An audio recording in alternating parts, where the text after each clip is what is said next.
The content presented on the following show is intended for satirical and educational purposes only. The views, opinions, and statements expressed by panelists and guests are their own and do not necessarily reflect those of the host, production team, or channel. Additionally, any third-party content featured in this program is used in compliance with fair use under United States copyright law, which allows for commentary, criticism, news report, teaching, and research. Viewer discretion is advised, and we encourage independent thought and discussion.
Psych!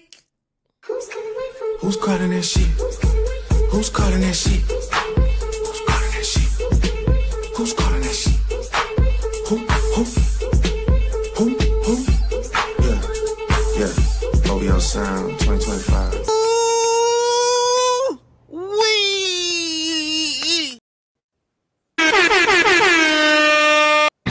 It's time to do.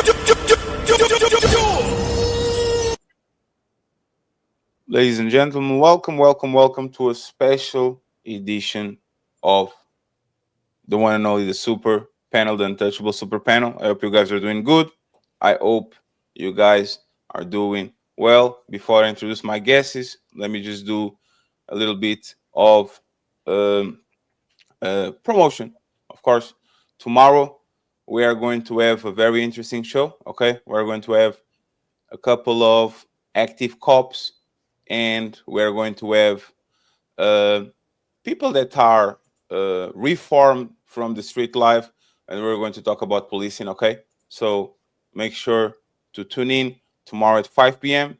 Okay, for another episode of the Breaking Ground, where we're going to talk about the things that we have to talk about. Like you probably already know, some people that we have on a chat, police officers and from street dudes, sit down to discuss policing and uneasy relationships between their groups. Okay.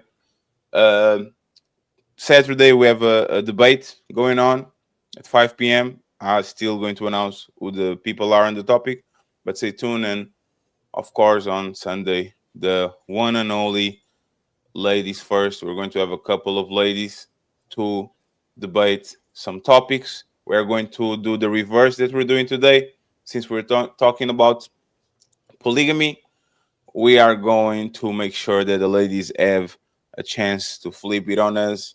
Modern woman crave multiple men. Erica Badu, beauty and success have captivated several men, but is her lifestyle now the standard? Are contemporary woman open to dating multiple men simultaneously? So we're going to have fun. 5 p.m. Sunday, okay? Today, we are ready to... It's time to do. So, friends, let me introduce, of course, the host of the show, ILKAN. Thank you very much for being here, sir. The one and only Jeremy Alway. Thank you very much, Jerry. Appreciate you.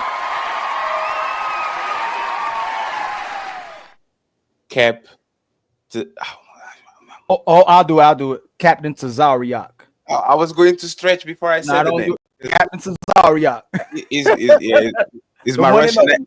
no disrespect, my Russian accent is crazy. I don't know how to say it. Captain, thank you very much for being here. I appreciate it. No sweat, man. We have Mr. King Talk TV in the building. The lovely, of course, Lady Chan. She is in the boot diesel. I don't have to say. In the boot is it? Thank you very much, Chan. And finally, the one and only, last but not least, Mr. Kevin Wesley. Thank you very much, sir. We have a couple more friends joining the conversation. Okay, so let's go ahead and let's have fun. If you're watching these on any other platform, please like the video and support the content creators. We are going to read the super chats every time we kind of switch gears. Okay, so the topic of today,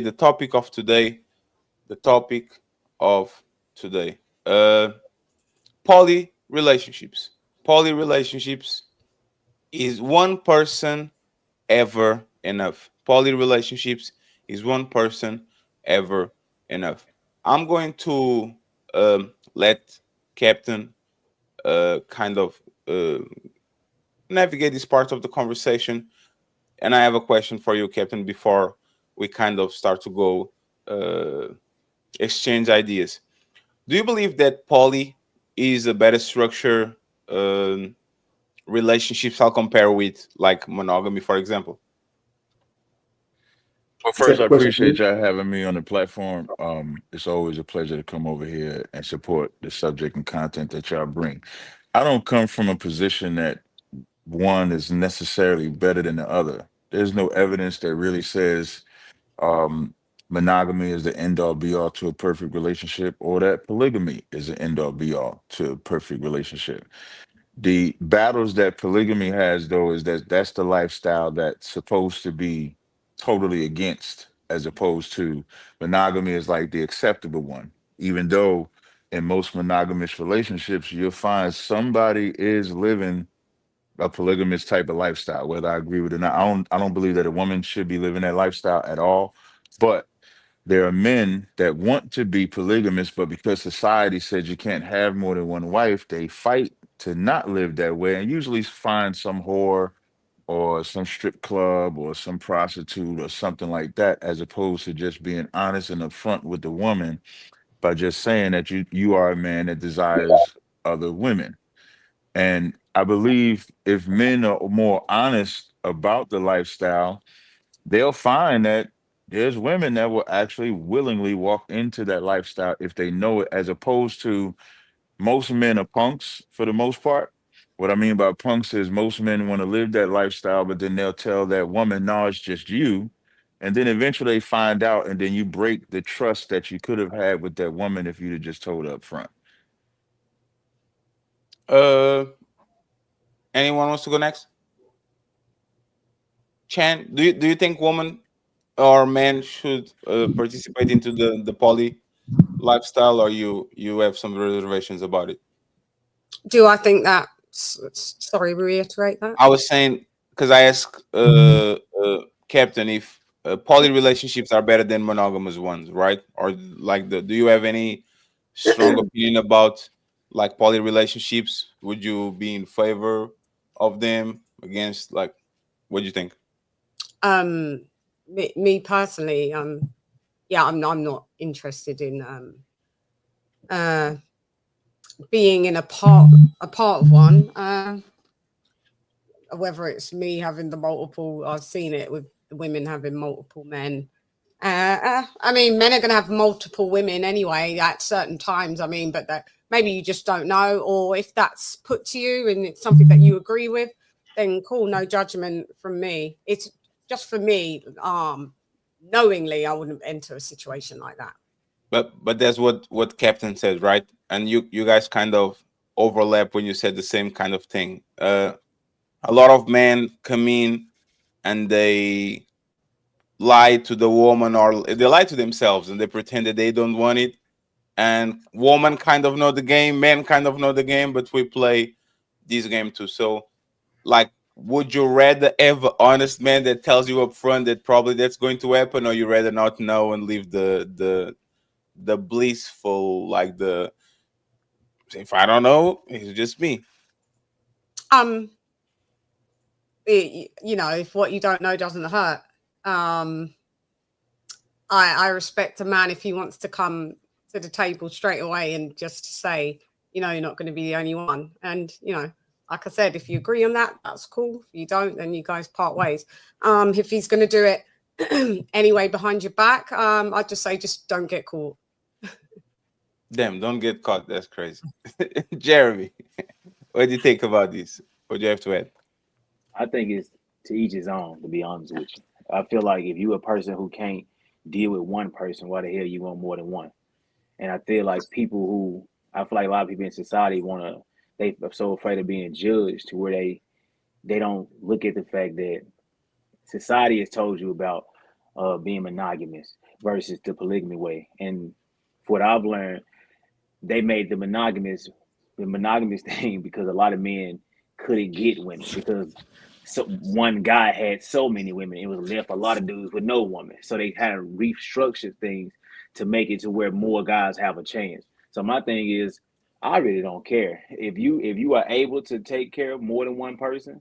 You're able to satisfy more than one person. By all means, do your thing. But I don't think it's a better or not better. But if I've seen too many men act like they want more than one woman only for the sexual aspect of it, but they're not ready for the emotional aspect, the financial aspect.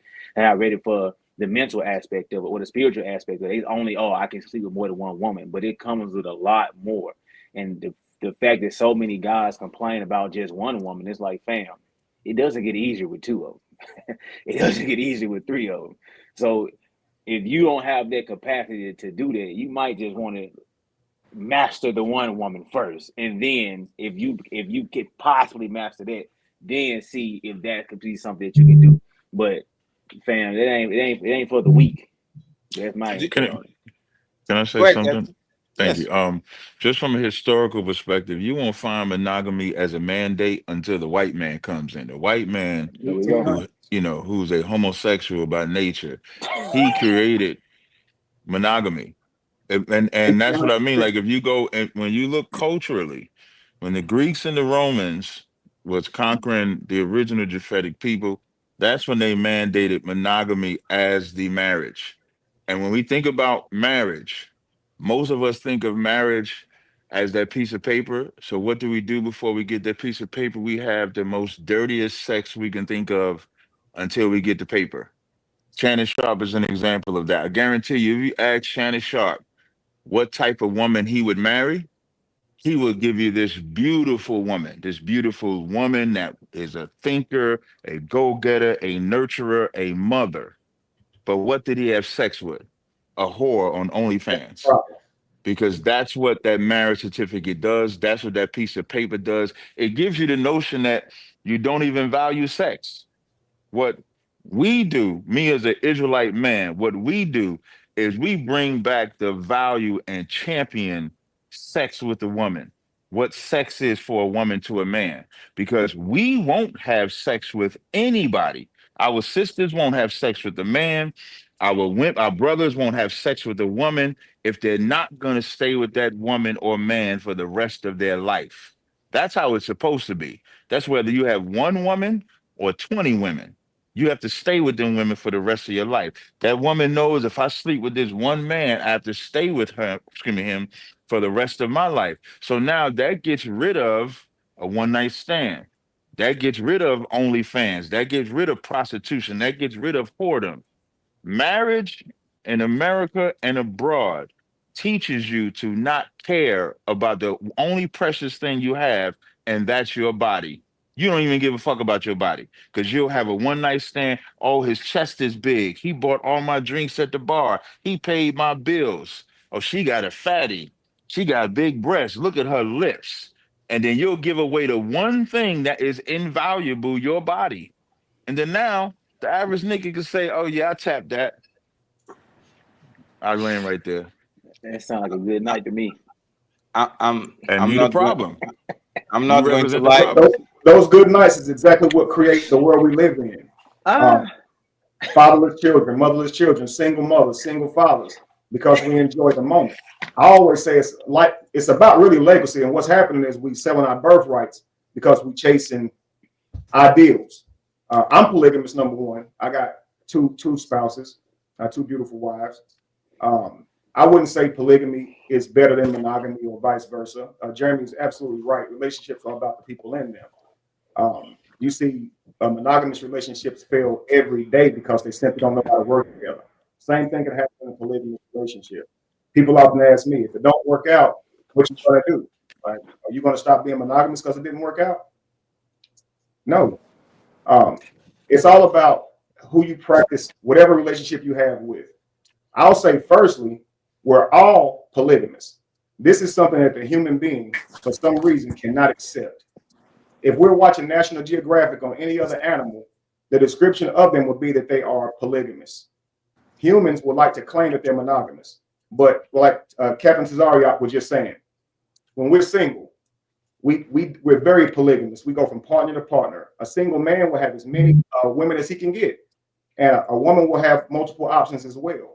It's when we get with a person we try to establish monogamy. And so, if we were actually monogamous, there would be no desire to sleep with multiple people.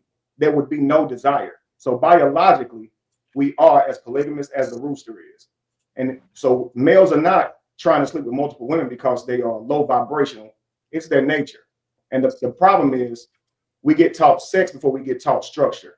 And so we're pursuing sex from a standpoint of validating ourselves instead of creating a family or legacy.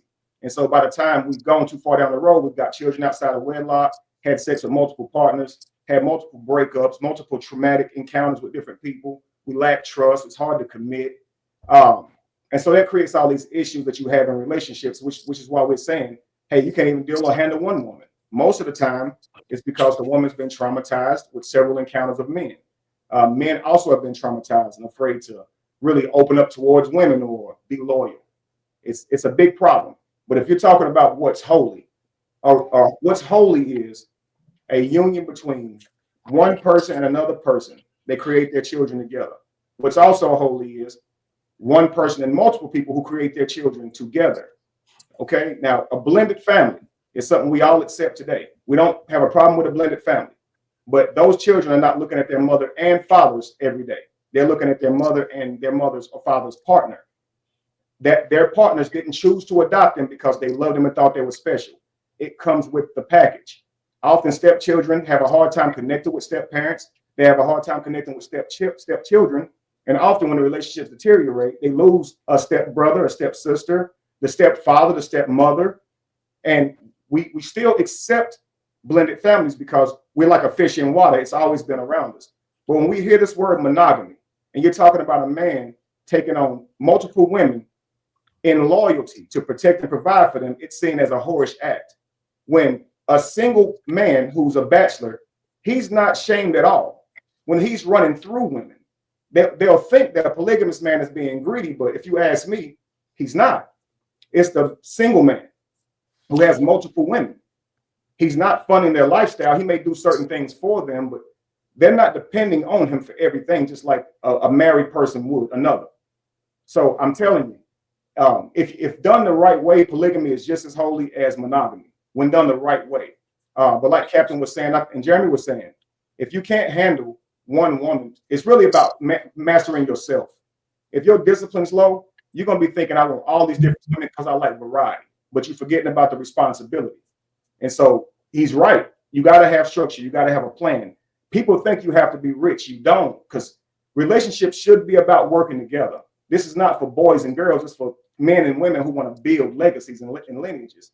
So I'm not even against women having multiple men. That happens. There's a lot of kingdoms that practice that as well. We watched the movie 300, Spartans. They were polygamous by way of the woman having multiple husbands because these men were warriors. They could lose their life out there in the field.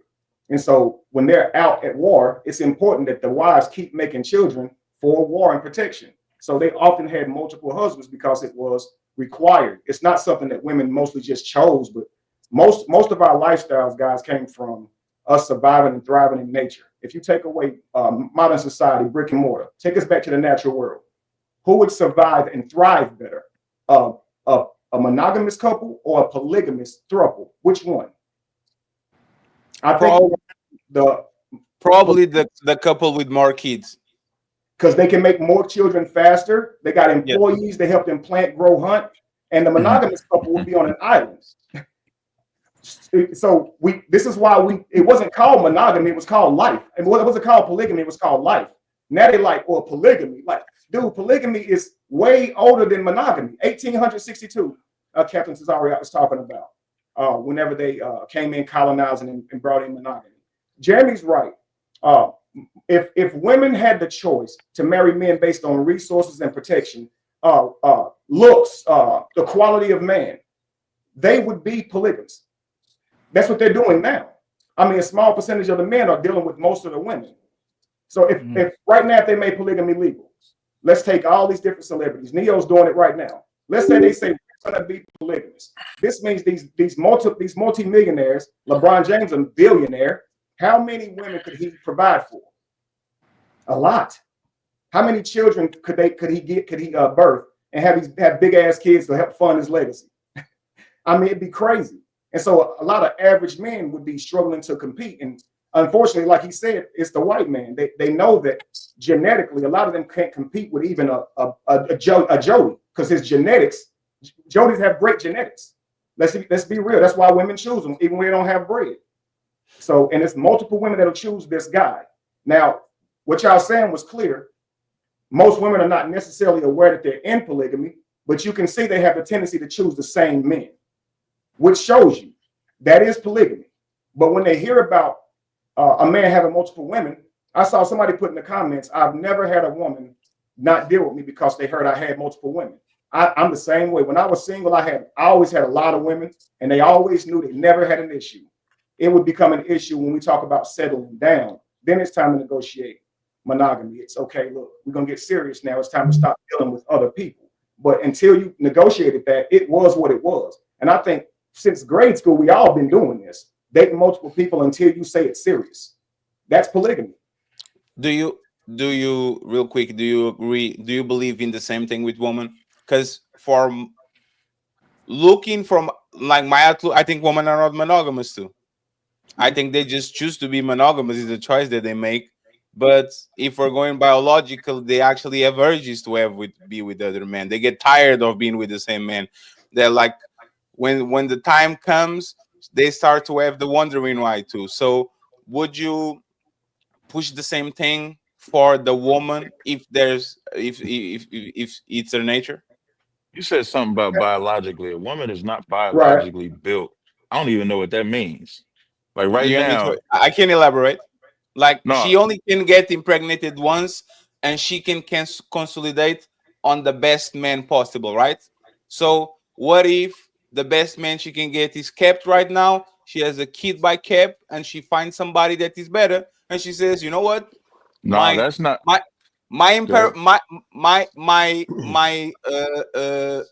nature is to consolidate on the best guy. So I might not even be poly, but I will upgrade and leave this guy that I have right now because LeBron James now is hollering at me. He has more power, so I'm going to monkey branch and I'm going to go even higher so I can have a kid for him. Like, couldn't woman flip it against us? That's horrible. That's horrible because that's not biology. That's just her stupidity. She's just a hoe. Right. If we talking about biology, if we talk about Isn't that biology, and that's the beauty. hypergamy? That's a hoe. That's just a hoe. Do you believe in hypergamy is not a whore, but wait, let me just is finish. whore. Yeah, let me just finish. That analogy that you gave, that's just a woman that's a whore.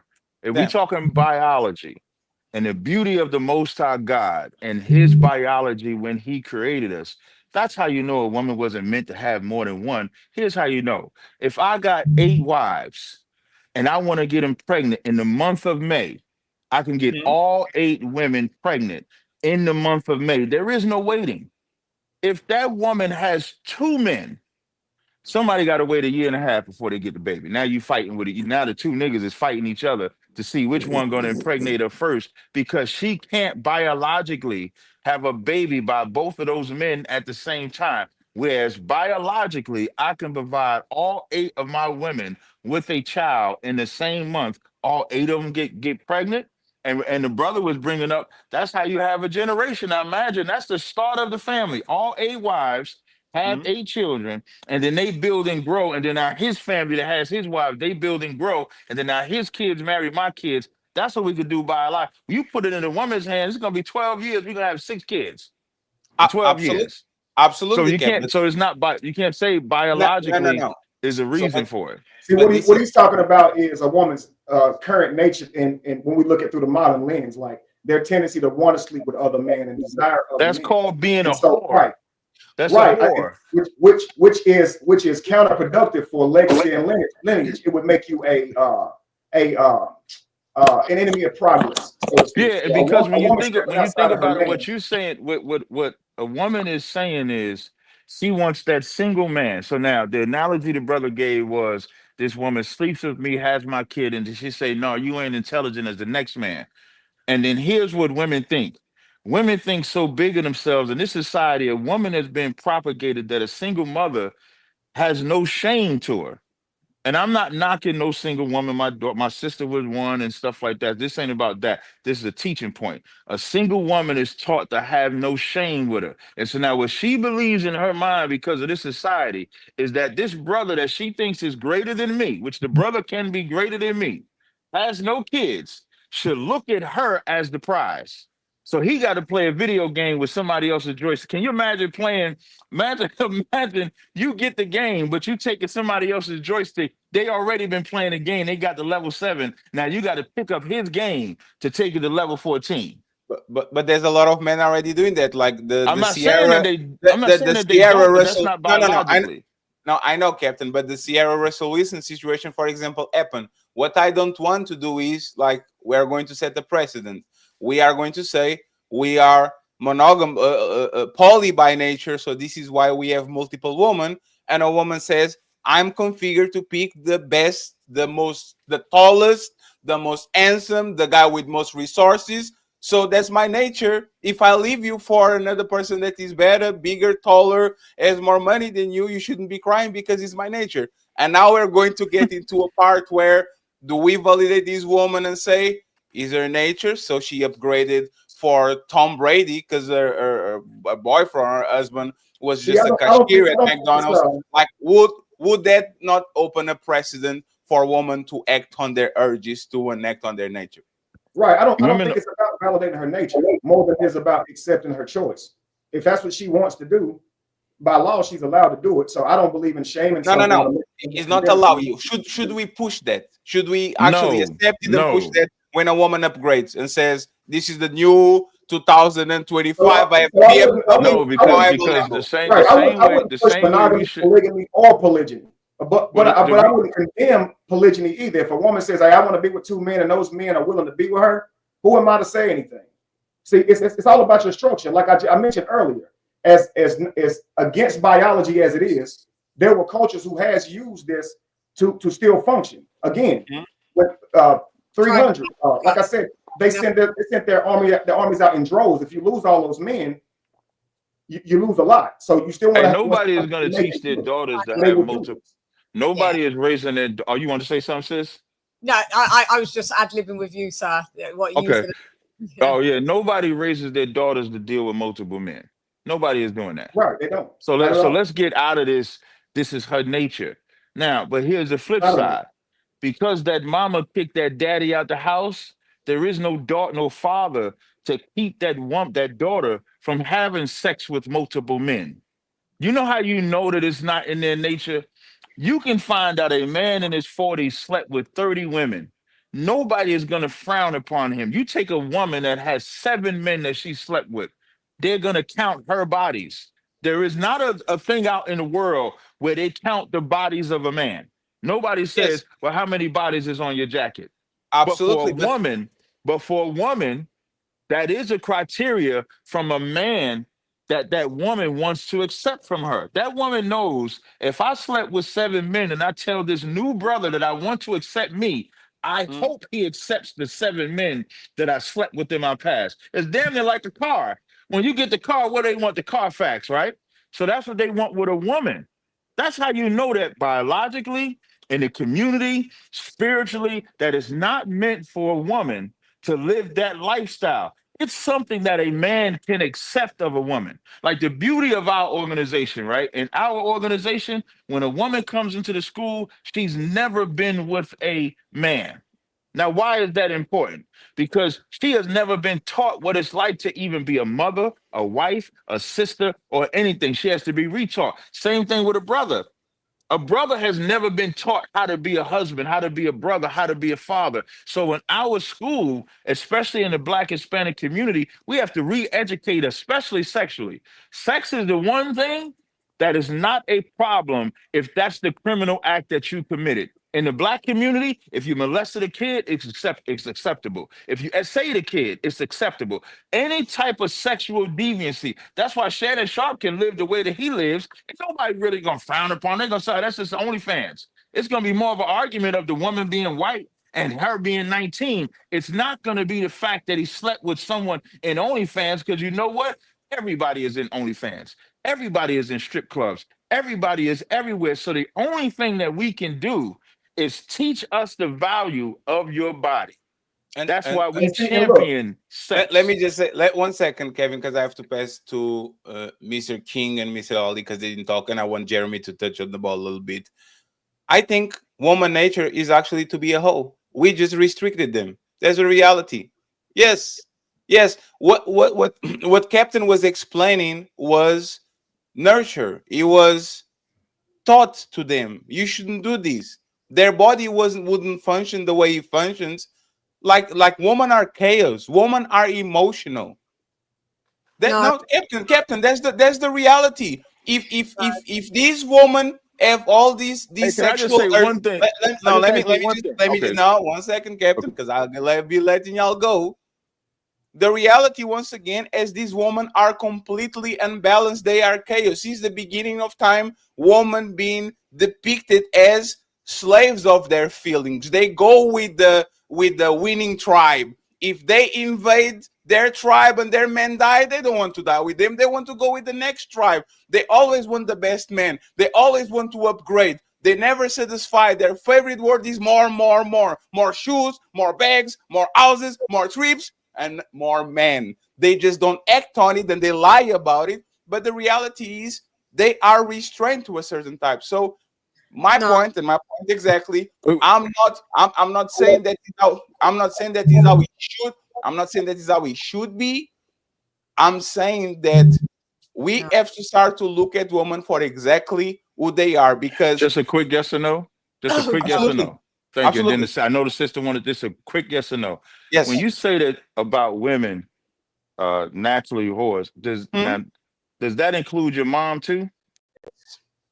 You said yes. Yes, everybody has urges. Everybody has urges. They just control them. As people, like there's a lot of men that you say, for example, their nature is to fuck everybody, but they decide I'm not gonna fucking nobody.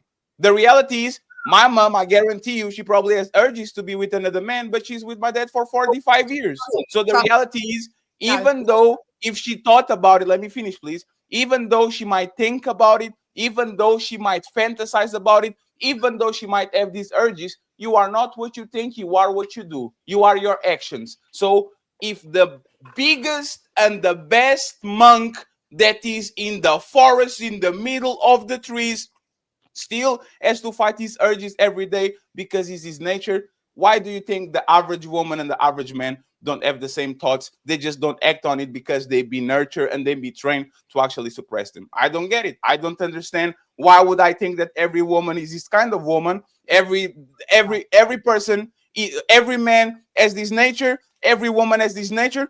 But no, my mama and my dad, they are really good people. They will never think about other people. That doesn't make no sense at all, in my opinion.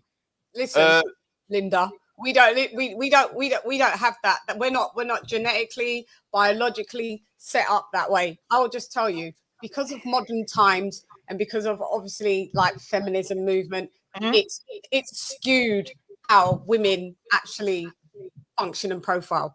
You've gone against their nature. But let me tell you, a woman, when she is with that guy, listen, and he's biologically, because when a woman, we create new neuro pathways when we have sex with a man. So once that's all locked in, Faye, and everything, that we could be with that guy forever. We're not thinking about, oh my God, what is it like to be? So you only can love one man? No, it's no. We can't only just love one. You don't only just love. How many men did you love in your life, Chen? Maybe about 3. 3. And I'll guarantee you, if I look at every, I don't want to make it personal, right? 4. Women believe in one man at a time. That's the reality. Is one man at a time. Is not, I will only love one person until the end of my life, and I'm going to consolidate on this person. Is I have a USB cable. I will plug it in on Fatty, and as soon as Jeremy comes inside of the room, the Bluetooth starts working again.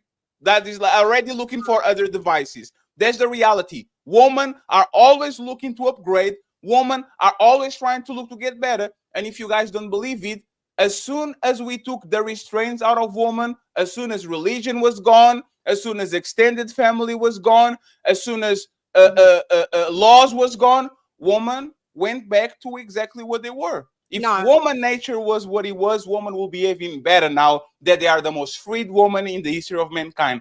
As soon as you took the things that were suppressing woman nature, they are exactly what they are. Women are whores, men are whores too. That's their nature. Fucking everybody that they deem attractive, they just don't do it because they suppress their nature. If you ask a woman, can I just quickly say this? If you ask the woman that if she's with the current man that she's in love with, either as a partner or she's with him, and you asked her, are you able to stay and feel that this will be the only sexual partner that you could possibly have until your dying days? I'm telling you, 80% of women, we're going to do generalities, aren't we? We're not going to do. They are going to lie. They are going to say everything. Well, no. But if you ask a man, because we're set up different, a man won't be able to say, for the rest of my life, I'm just going to have one vagina. That's just words. Those are just words. Chen. Okay, go ahead. No, I'm Chen. I'm asking this, and King, you can go next, and Ali. These are just words. If you ask a woman, everything a woman says, I talk with Ali all the time. Everything a woman says, you have to add right now. I love you right now. I will never leave you right now. Are you hungry? Not. I'm not hungry right now. Everything you actually say to a woman says is about what she's feeling in the present. So this woman will literally say, I will stay with you forever. I will love you forever. There will never be another man in my life. And then they will upgrade. The same way we lie about our sexual nature, women lie about commitments. They lie. That's the reality. They will say, I'm completely satisfied with one level, and they'll try to upgrade to another one. And just to kind of wrap it up, Captain and Wesley, we are already accepting marrying hoes. That's the reality. We are marrying them at 30. This woman been active since 15. You might have this mythological woman that for whatever reason, because she was raised extra right or she's hyper religious, she was kind of closed off to society, so she had one boyfriend. But for the most part, if the average age of marriage is 30 and this woman being active from 15, went to college and all that thing, most of us, if we meet our wife at 30 like most of us are doing, we are going to cuff a hoe. We can be talking about men being hoes and saying accept our nature and this is who we are, and then say, nah, man, this woman only want one man. There's so many men in this panel that I know get away with robbery when it comes to women. They have one after the other one, after the other one, after the other one. Let me guess, y'all are special, right? Only the women that are dealing with you are the women that are literally saying, I don't like Fatty anymore. Look at Jeremy. Hey, look at Captain. Oh, Wesley has 2 women. I want to be the 3rd. These women, respectfully, are always looking for the best deal, just like men, for the most part, are looking for the biggest booty. And Jeremy, I know you want to reply, but let me just get King and Ali, and then we go popcorn style, and everybody can touch the ball again, okay? Be satisfied then, Faye, if you're always going to be looking for the biggest booty. Shouts out. Shout out to Amber Rose. Mr. King? Yeah. I was trying to figure out. Okay, so my first instinct, and I got to get this out. My first instinct when you speak is, I don't know who hurt you. Ooh, who hurt you? Hey, by the way, shout out to the 600 people watching in Big all platforms. facts. Please Big like the facts. video. I was hurt. Oh my god, I love Yeah. it. Go ahead, Mr. King. I got your back. Don't worry about it. Okay. So I want to tell you that there's a type of woman that you're describing. And the kind of woman that you're describing, from my experience, is the kind of woman that we are all supposed to stay away from. So what I hear a lot from guys is they don't practice any modicum of dick discipline, and then they complain about the results. It would be the same kind of guy that you would find using rhetoric like, you know, them crazy women got some good coochie. But then you mad that she bashing out your windows. You mad that she's scratching up your car. I cannot go to the casino, put 1,500 on 21, and then halfway through the wheel spin decide I want to pull my money back. Damn. If you see these things that are red flags that she is the kind of person that is going to go penis hopping like you're describing, then maybe you shouldn't give her your dick. Yes. And if you don't give her your dick, then you don't give her your time that she's not worth talking about. And eventually that Jezebel is going to run out of penises to serve. And she might change her life, but even if she does, she's not your problem. So what I would champion men to do is to find a way to go raw on as many investments as you've gone raw on women. Because then you won't be quite so replaceable by the next guy up who you think is higher up on the rung. Become the next higher up on the rung. Guys will go raw on a woman before they go raw on an investment. Well, I don't know too much about that. I'm not going to just throw my money into it, but you will throw your whole dick in somebody who you think is a hoe. And then complain, hold up, and then complain when she decides to keep the baby. Sir, you gave her the seed. You can't be mad at her for deciding to let it grow. Mr. King, you have control over that. Women can't get themselves pregnant. You talk about dick discipline. What's your body count? I had my first child at 37. That's the definition of no, that was not my question. How many bodies did you add before you had a kid, brother?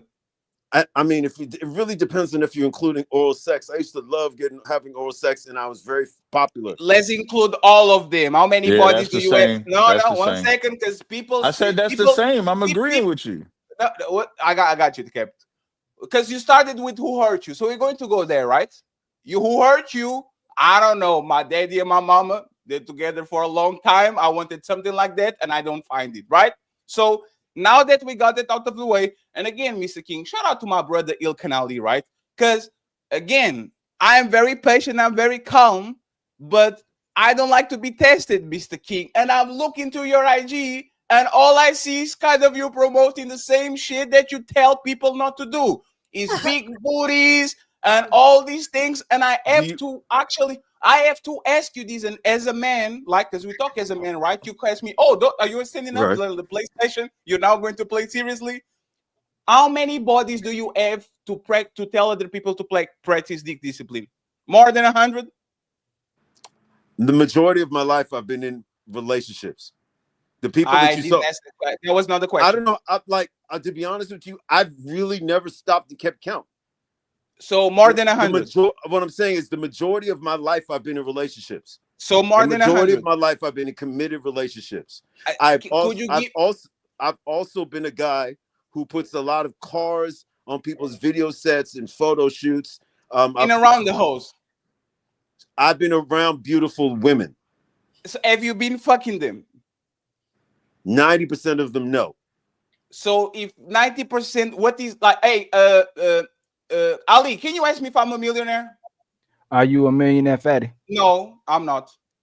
Trying to be like y'all, but I'm not. Just still struggling. 35, struggling YouTuber. Mr. King, answer like a man. Who hurt you is a female tactic. I am trying to upgrade you, right? No, when you talk about women, do you own me? When you talk about women, how many bodies do you have? Answer the question, and then you can talk about who hurt me. How many bodies do you have? Do you have more? No, Mr. King, do you have more than 50 bodies? Do you have more than 50 bodies? A better question. A better question. Please, Was he? Did somebody. you? Were you in a relationship with every woman you had sex with? No, but the majority. That's like between. We talking about. I got all my whoring out of my system before I was 21. Yo, he just said he was a whore. So he has lived the lifestyle. And I You think just that's said he was a important. whore, He has brother. lived the lifestyle. So what's Hey, the Been point? in the lifestyle. and by the way, hey, Mr. King, I think you are going to make the news There's tomorrow. I'm just saying. with all the brothers I don't- agree I up don't here. get the point. All the Because brothers up niggas here keep agree. on serious. All the brothers up here have to agree that they found most of their women being a whore, and then you calm down. Yeah, And you know, you and learn from the what experience. makes You that know, an deny it. important and what disqualify makes that an yourself. important statement, what makes that an important statement is that really is what counters Fatty's conversation about the Even though women he being a did, whore. it doesn't change a Wait, thing. right. And here's what I mean when I say it counters the argument of Fatty saying that women are natural whores, Hmm? because our women have stopped being whores when we stop loving them. We present to them our love of whores. When look at our music, there's a song. I know one of the brothers is from overseas. Y'all might not know this song. It's called Reasons by Earth, Wind, and Fire. Beautiful song. It's like, yeah. You know that's about a one night stand. That whole song is about enticing this woman to sleep with her. And then after he sleeps with her, he says, now that the love game has been played, all the reasons was just a charade. So all the music that men make for women is to make them believe that they want to love them, make them believe that they're going to stay with them. And then after they use their bodies, they throw them away. So we taught our women how to become whores. So when you say natural, no. But if you want to say that we taught them, yes, we taught them. You know who we hunt down? We hunt down the women that don't have fathers, the women that come from broken homes, because they're the easy vic. All the OnlyFans, if you check on half of the OnlyFans, half of the strippers, half of the promiscuous ones, you're gonna see that they was molested, touched, no fathers abused, and that's who we predatorize. And why is that important? Because the man has to take charge of that community. The man has to take charge of the nation. That's the fixing, that's the cure. Because if we don't take it, imagine if that woman tries to sell her body I want to say to something. 10 men, and those 10 men say no. Maybe she'll think, I need to have something more than my body. But if she gets to the sixth man and that sixth man buys it, and then that 10th man buys it, she's never going to believe that she can't leave with her body. She's never going to believe that I got to stop leading this lifestyle. She's only going to believe to live that. So I both of y'all brothers are two of my favorite people in the world. And I'm talking about you and Fatty. But 99% of most of y'all say I agree with y'all. But Captain Tazariak, that's what's proven that she's not a whore. Is the fact that she keeps herself clean, is the fact that she keeps herself virtuous, is she's tested by that. Most men, when we meet a woman, we test her with what we present to her to the table. If she gives it up too fast, what she likes, the type of people she likes being around, we don't turn them into whores. They have two options. They have the option to be a wife, or they have the option to be a whore. Just like us, we have the option to be a bum, or we have the option to be a productive man that builds with women. And just like my brother Fatty, I'm from the gotta keep it real tribe, aka untouchables, right?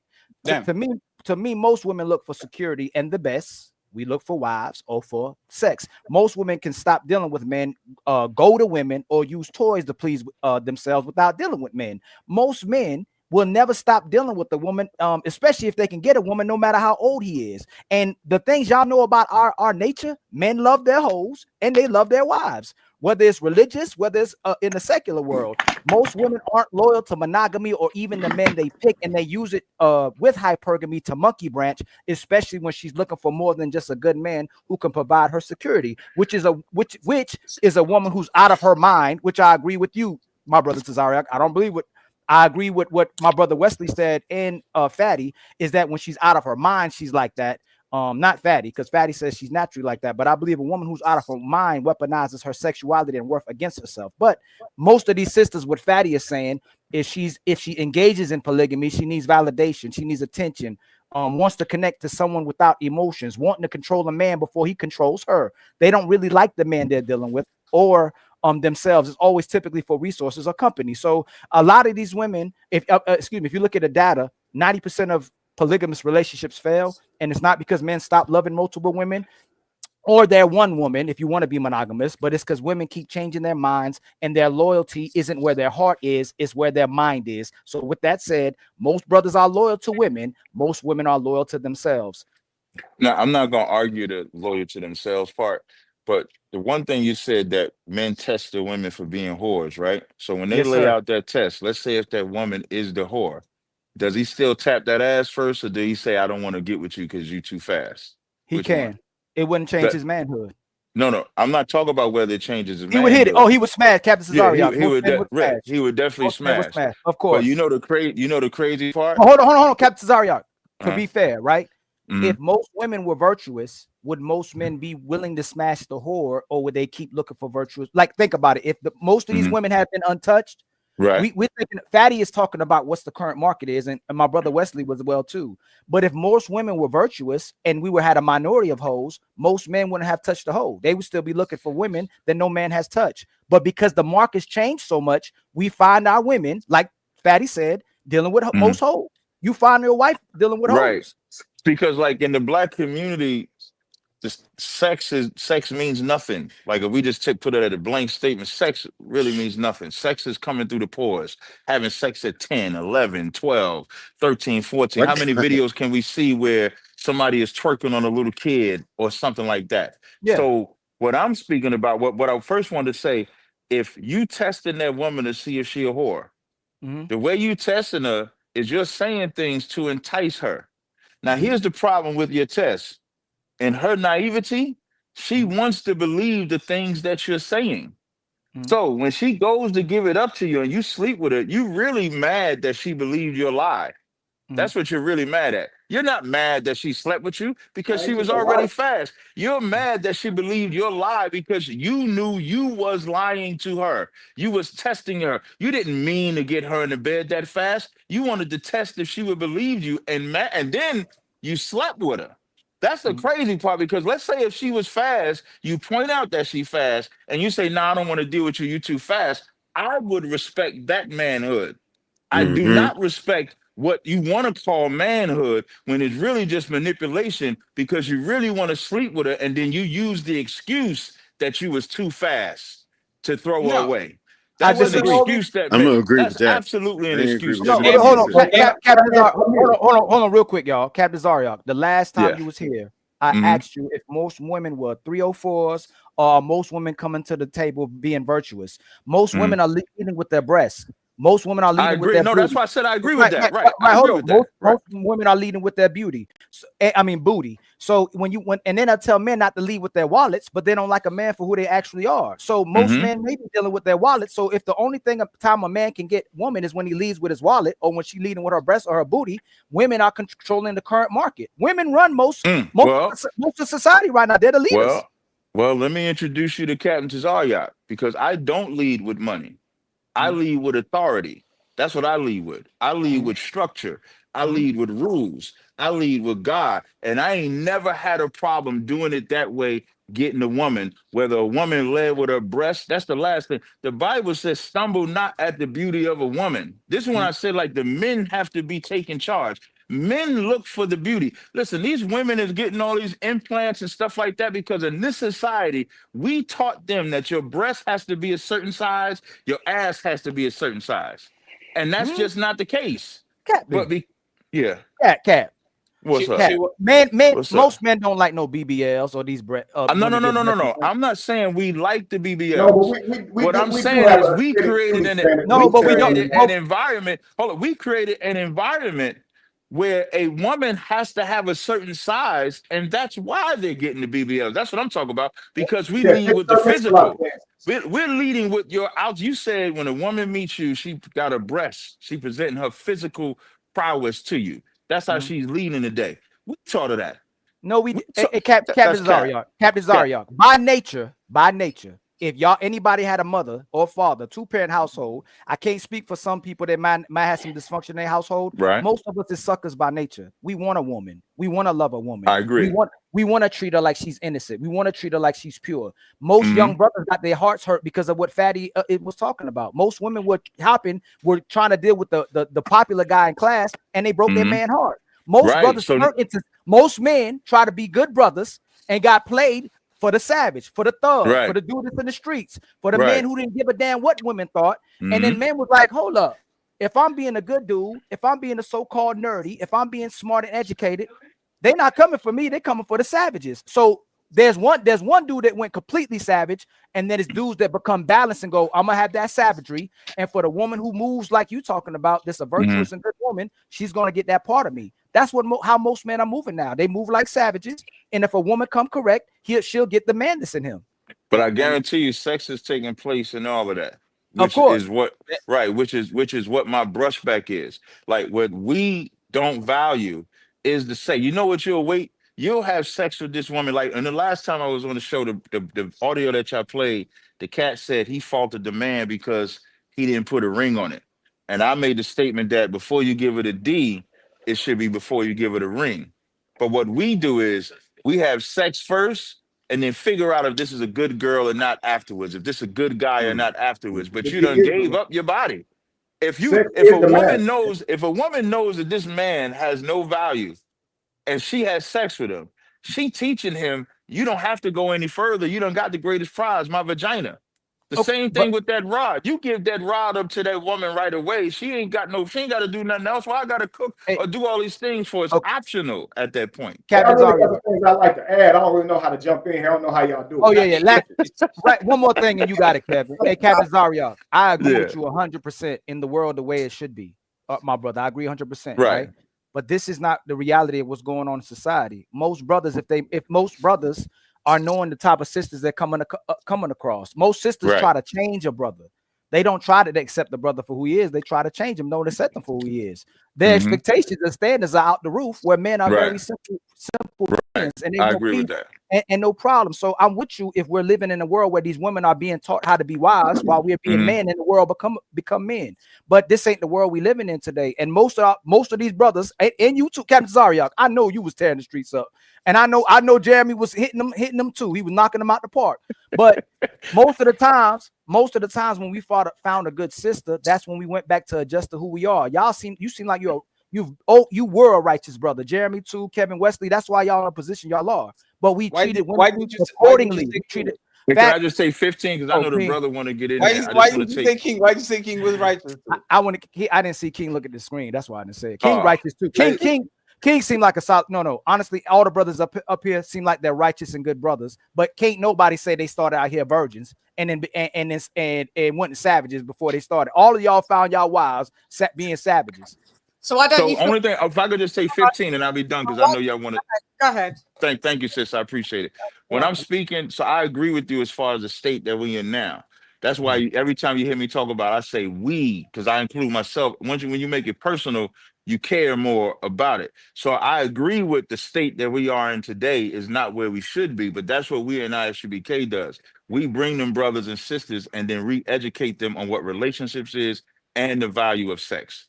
That's it. That's all I have. My brother Wesley, you got it. But my brother Captain Cesario, can't nobody tell these sisters whether they 18 to 60-year-old. Hey, coming out of school, you'll see. If you ain't their daddy, if you don't pay their bills, they'll tell you straight out the gate. You can't tell me nothing. I only submit to my man. There's sisters in our school that was just like that. And they not like that no more. We call them daughters of Zion now because they changed their ways. Just like it was brothers in our school that were absolute savages. They come into our school and then they change them. If you don't give them proper correction, they're going to stay that way. And if you just accept that lifestyle, go ahead, sis. I'm sorry, you got it. No, I was saying. Hold on, chat. Hold on. If you don't change that, all they'll do is replicate that same thing. Kevin, go right after her, friend. Repeat cycle. So, Ali, let me just ask you a question because you seem to always have to, have always your rants on women. What is the actual on stuff? Because I never hear you going towards a solution. It's always moan. You've got a woman on the panel here and you're only addressing the men and you haven't addressed me and tried to do, well, let's flip it, Shannon, let's get it from your perspective. So I'm a part of the panel, so let's go. What's the solution? And you can address is what Captain Cesariak said. Educate on women how to be wives. And Lady Chan, if we educate women on how to be wives, do they want to be wives? I gotta say something. Oh no! Answer the question. No. Since you say, I don't know how all of a sudden you say that when we had these conversations all the time. Are most women gonna be receptive to having wives? Let's start at virgins. So, Captain Cesariak, let's walk this down. Let's be purposeful, right? If we say sisters, remain chaste, be celibate, be a virgin, and improve on being a woman, are most women going to do that, Captain Cesariak and Lady Chan? Yeah, I think they will if you teach them, if they have the right care. Like a lot of these women are hurt. A lot of these brothers are hurt. They've never had nobody actually give a care for them. So you cannot say just like you can be turned into a whore, you can be turned into a righteous woman. Just like you was turned into a YN, you can be turned into a YM, which is a young man. Both those things can happen. Like the thing about life happens. So these kids that get touched, that get over sexualized, and they're taught one way. That's why they're that way, because they were taught that way. Right now, But Captain, Sexy based on Red, what you're saying, Sexy based on Red what you're saying, Captain, Sexy they Red would was say, able to sing that song "Booty Hole Brown" to kids. And Five then you're year gonna old. tell based them on what same you're saying, kids. Captain, most of them wouldn't want to be wives, just based on what you're saying. They're traumatized, they're hurt. So if you ask them the question right No, now, that's the not current mind state that's they're in, actually not they true. wouldn't have anything to do with it. I have life experience being in ISUBK that's not true, because we have a plethora of young women, old women that come into this school that are looking Well, for a most people father, don't even looking for understand marriage and what it's Let, about. They don't even let me understand it. Their let me just criteria: you that. got to let have me just 100,000, be one second. 6 Let feet me just tall, say have one an eight-inch No, penis. you Kevin. don't. They don't even Kevin. You One understand second. don't. One modern second. women, most modern One women. second. Hey, 1 second. 1 second, please. It's because of logistics. Kevin and Lady Chen mic will kind of go low if anyone is talking over them. So even if you interrupt them or if we talk at the same time, we are not going to hear them. So every time Kevin and Lady Chen are talking, just let them ride, okay? And then I want to involve Jeremy a little bit Jeremy. more. Okay, I see you, King. Don't worry, King. You didn't I've answer been the waiting body for y'all count. to unpack I something. really didn't I get to don't know finish how my No, y'all no, gonna I do know.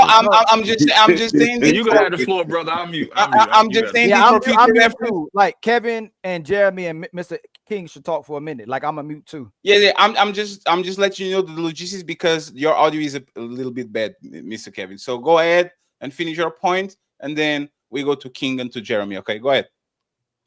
Okay, well, I've been kind of holding my thoughts since you gave your points, and so from that standpoint, from when you gave your logic on women being whores naturally and all this type of stuff, um, I think the whole conversation is really from the lens of the modern world, and based on the modern world, I can't sit here and tell you that you're wrong, but what I can say is this: men and women, neither one of them are born whores, and neither one of them are born saints.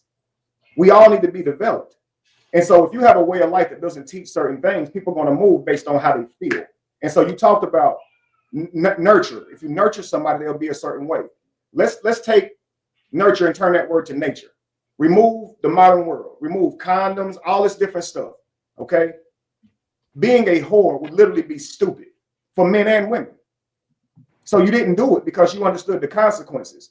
So now, from the standpoint of the modern world, we don't understand the consequences. So you talked about a woman sleeping with somebody too fast. This wasn't a thing. Sex is the marriage. So if you found somebody who you knew that you could rely on, that you wanted to depend on, that's how you solidified that was sex. And that could be a day, as long as you guys were serious. You understand? And so even when you bring about structure, religion, or whatever, sex is the marriage. This is how you solidify it. So having sex and saying I'm having sex prior to marriage is a modern concept or idea. Most of us have multiple wives and husbands because we're not virgins. And so if you sleep with a person, what you're doing is you're violating something that's actually holy. So whether you want to put a religion on it, a belief on it, plan for sex, plan a marriage, or just do it because it's a fling, it's holy. It's the holiest thing you'll ever interact with. That's literally how we are created. Like that's the holiest thing you'll ever do. And that prayer, when you have sex, you're praying for a child. That's what you're asking the universe, God, for whatever you want to do. That action right there is what creates life. In the modern world, we exploit sex. That's what we do. But if you go back to nature, having sex on a daily basis wasn't even a ritual. Having children all year round isn't wise because you had to compete with nature. So we didn't do that. It was rites of passage. Tribes still do this today. So you do choose, but you choose this person based on a rites of passage. You know he's capable. Ain't no lying. You can see this man's body. You can tell he can hunt. You can tell he's physically strong. You can look at his family members. You can see his genetic line. A woman knew exactly why she was choosing that man, and it was so she could build a legacy with him. In this world, we don't teach our children legacy. period. So people just looking for people to date with no real reason to it. So we really are just walking towers of Babel. We say a lot, but we have no clue what we're doing out here. So if we had true understanding, nature is your best teacher, we wouldn't even have problems we have now. So because you have contraceptives, condoms, and you can eliminate pregnancies and all this. Now we don't have to worry about STDs. So let's say men pay women for sex, right? We offer them different gifts, whatever the case may be. Would we pay a woman to risk our body with her, even for the STD with no condom? You can see she's loose and she's willing to accept some type of money, not an actual lifelong agreement to be with her. She's willing to accept some type of material thing. Would you now say, okay, this woman who's of low value because she's not trying to trade her body for a relationship, she just wants some material thing. Would you risk your DNA, giving her your seed, risk your life with her? She could have any disease. You can't protect yourself at all with this person. So no man would say, yeah, I'm going to do that. Yes, I would. Yes, I would. Yes, I would because no, hang on.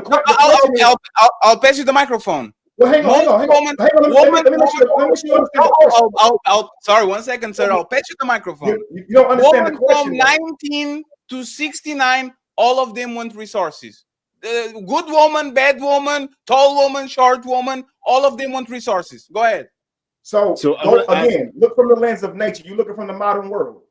I live in the modern world. I don't live in the forest. I live in the modern world. Let's talk about the modern world. Hold on, y'all. Hold on. Jeremy, let Jeremy. I want Jeremy in there too. I want him let Jeremy. Fatty. I love Fatty. But Jeremy, what do you have a rebuttal what Kevin is saying, or you in pro of what Kevin is saying, my brother? Y'all been going, bro. Y'all been going for a minute. I'm just at a point where I'm tired of talking about the problem and I want to hear solutions. Because I understand when we get to a point of I've been doing this for a while, where it's like social media.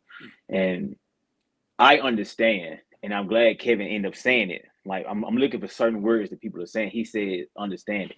I think the issue is that we don't understand society. We don't understand what people are actually experiencing. So we like to group everybody in one pot. So you will see somebody saying, "Oh, women are hoes." It's like, bro, but society is not teaching them, and that's where you got so many guys are saying some of the things too. It's like, what do they have to live off of? When I was coming up, women were sold the happily ever after dream. So they was looking for marriage. While they were selling women that dream, they was selling men to go to work. It wasn't to be a husband. It wasn't to be. We wasn't sold a happily ever after.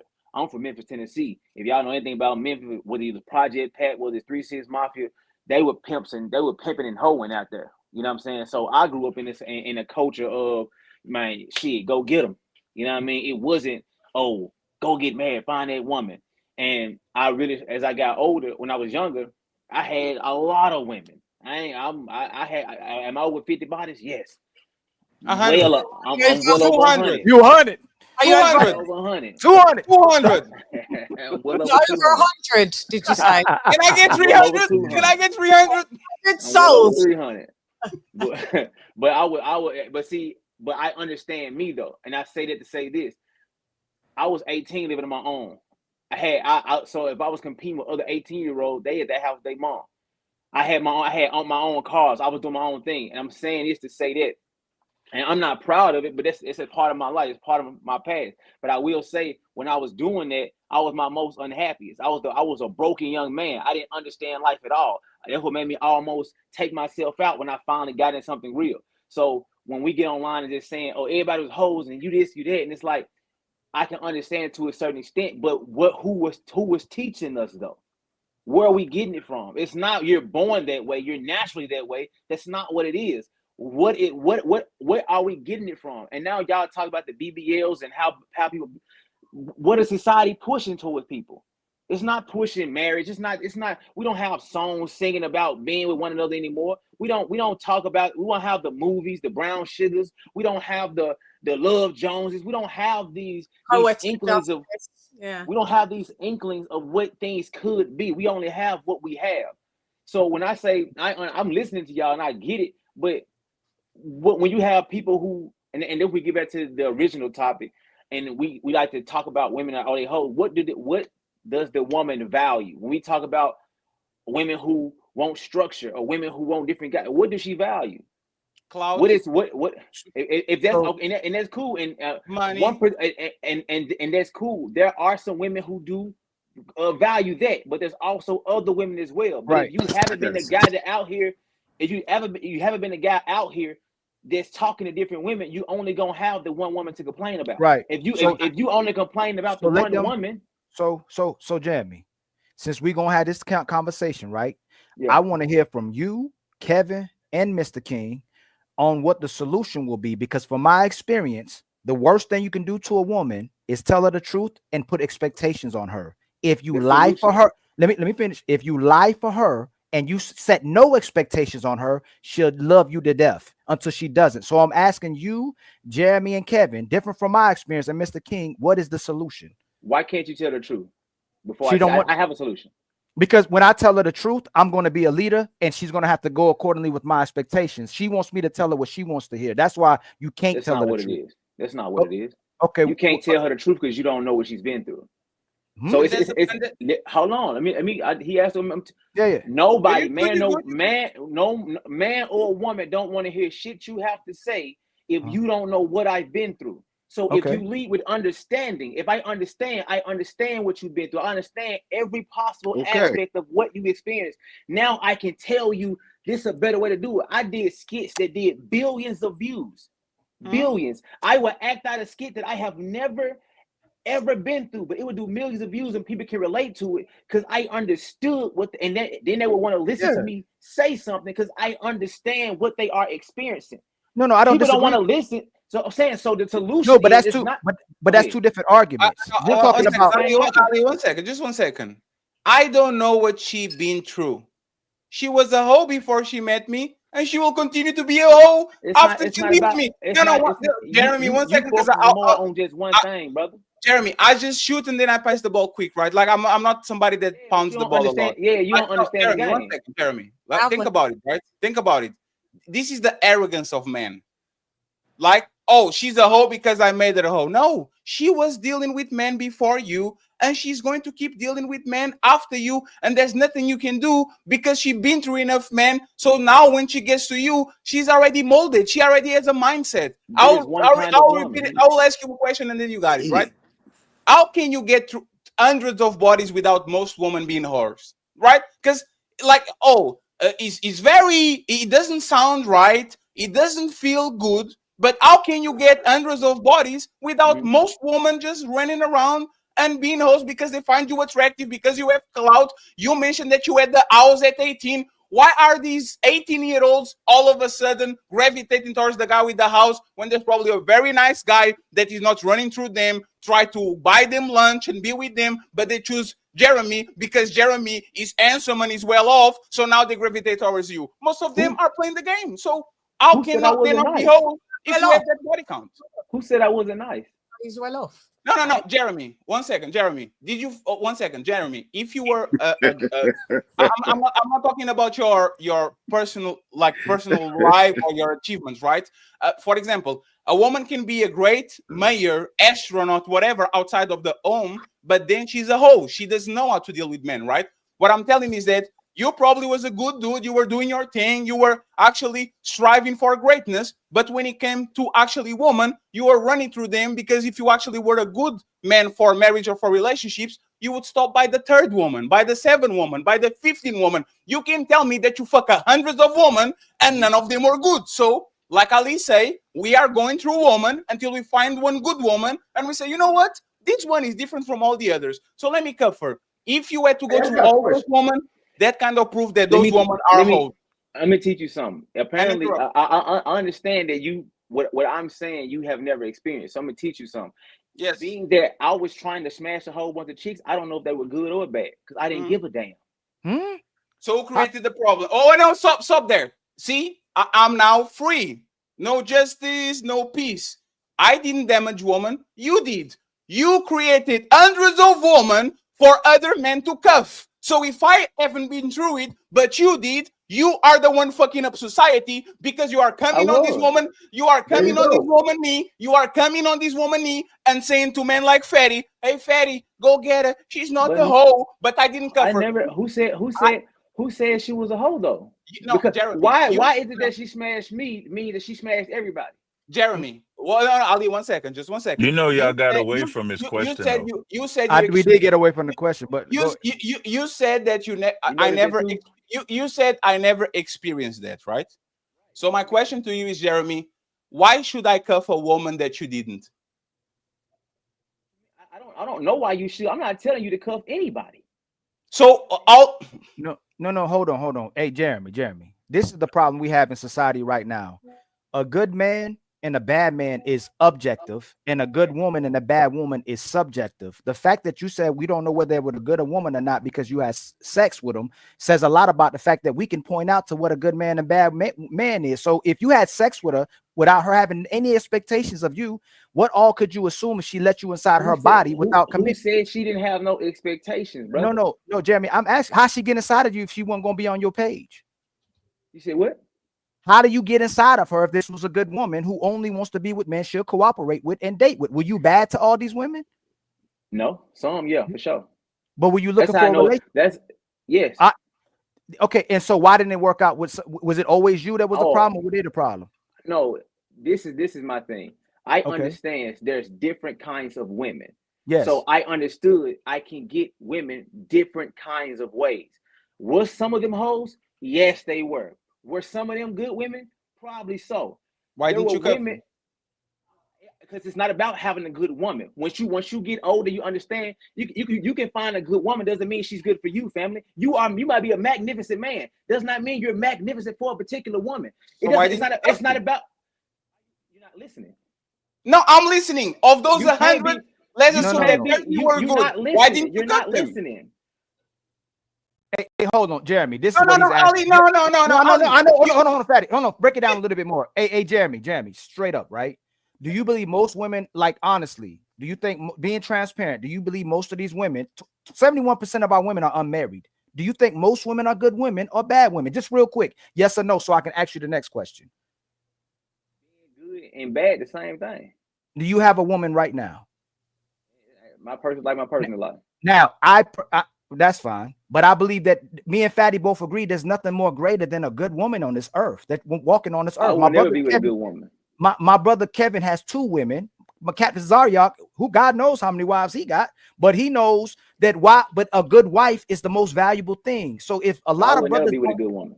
If a lot of brothers, well, let me finish this first before you say that. If a lot of brothers know that women are the most valuable things and they're the greatest thing that people come to and actually the walking magnet of life, everybody comes to them. Why aren't men having women? And why would you never be with a good woman?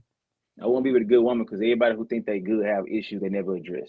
A lot of people say they good and you have trust issues. She got abandonment issues. She got an anger issue. She's petty. She's argumentative. She don't have to take accountability. She's still a good woman, but she have issues. I don't want nobody who's good. Everybody think they good. I want somebody who works on themselves as a pastor. I understand. Hold on, Mr. King. Hold on. Hey, Jeremy. Hold on, Mr. King. We playing semantics, Jeremy. I'm talking about a woman. Semantics. It is because this is how I view the world. I don't view it how y'all, because y'all have y'all own. No, I respect it. I respect it though. I respect that you're saying that a lot of me and Fatty talked about that yesterday. There's a lot of people perpetrating a fraud where they say they're good people and they not. Hold on. So it's intentional conversation. We are talking about a woman we all know is good, not the one who says she's good and she's not.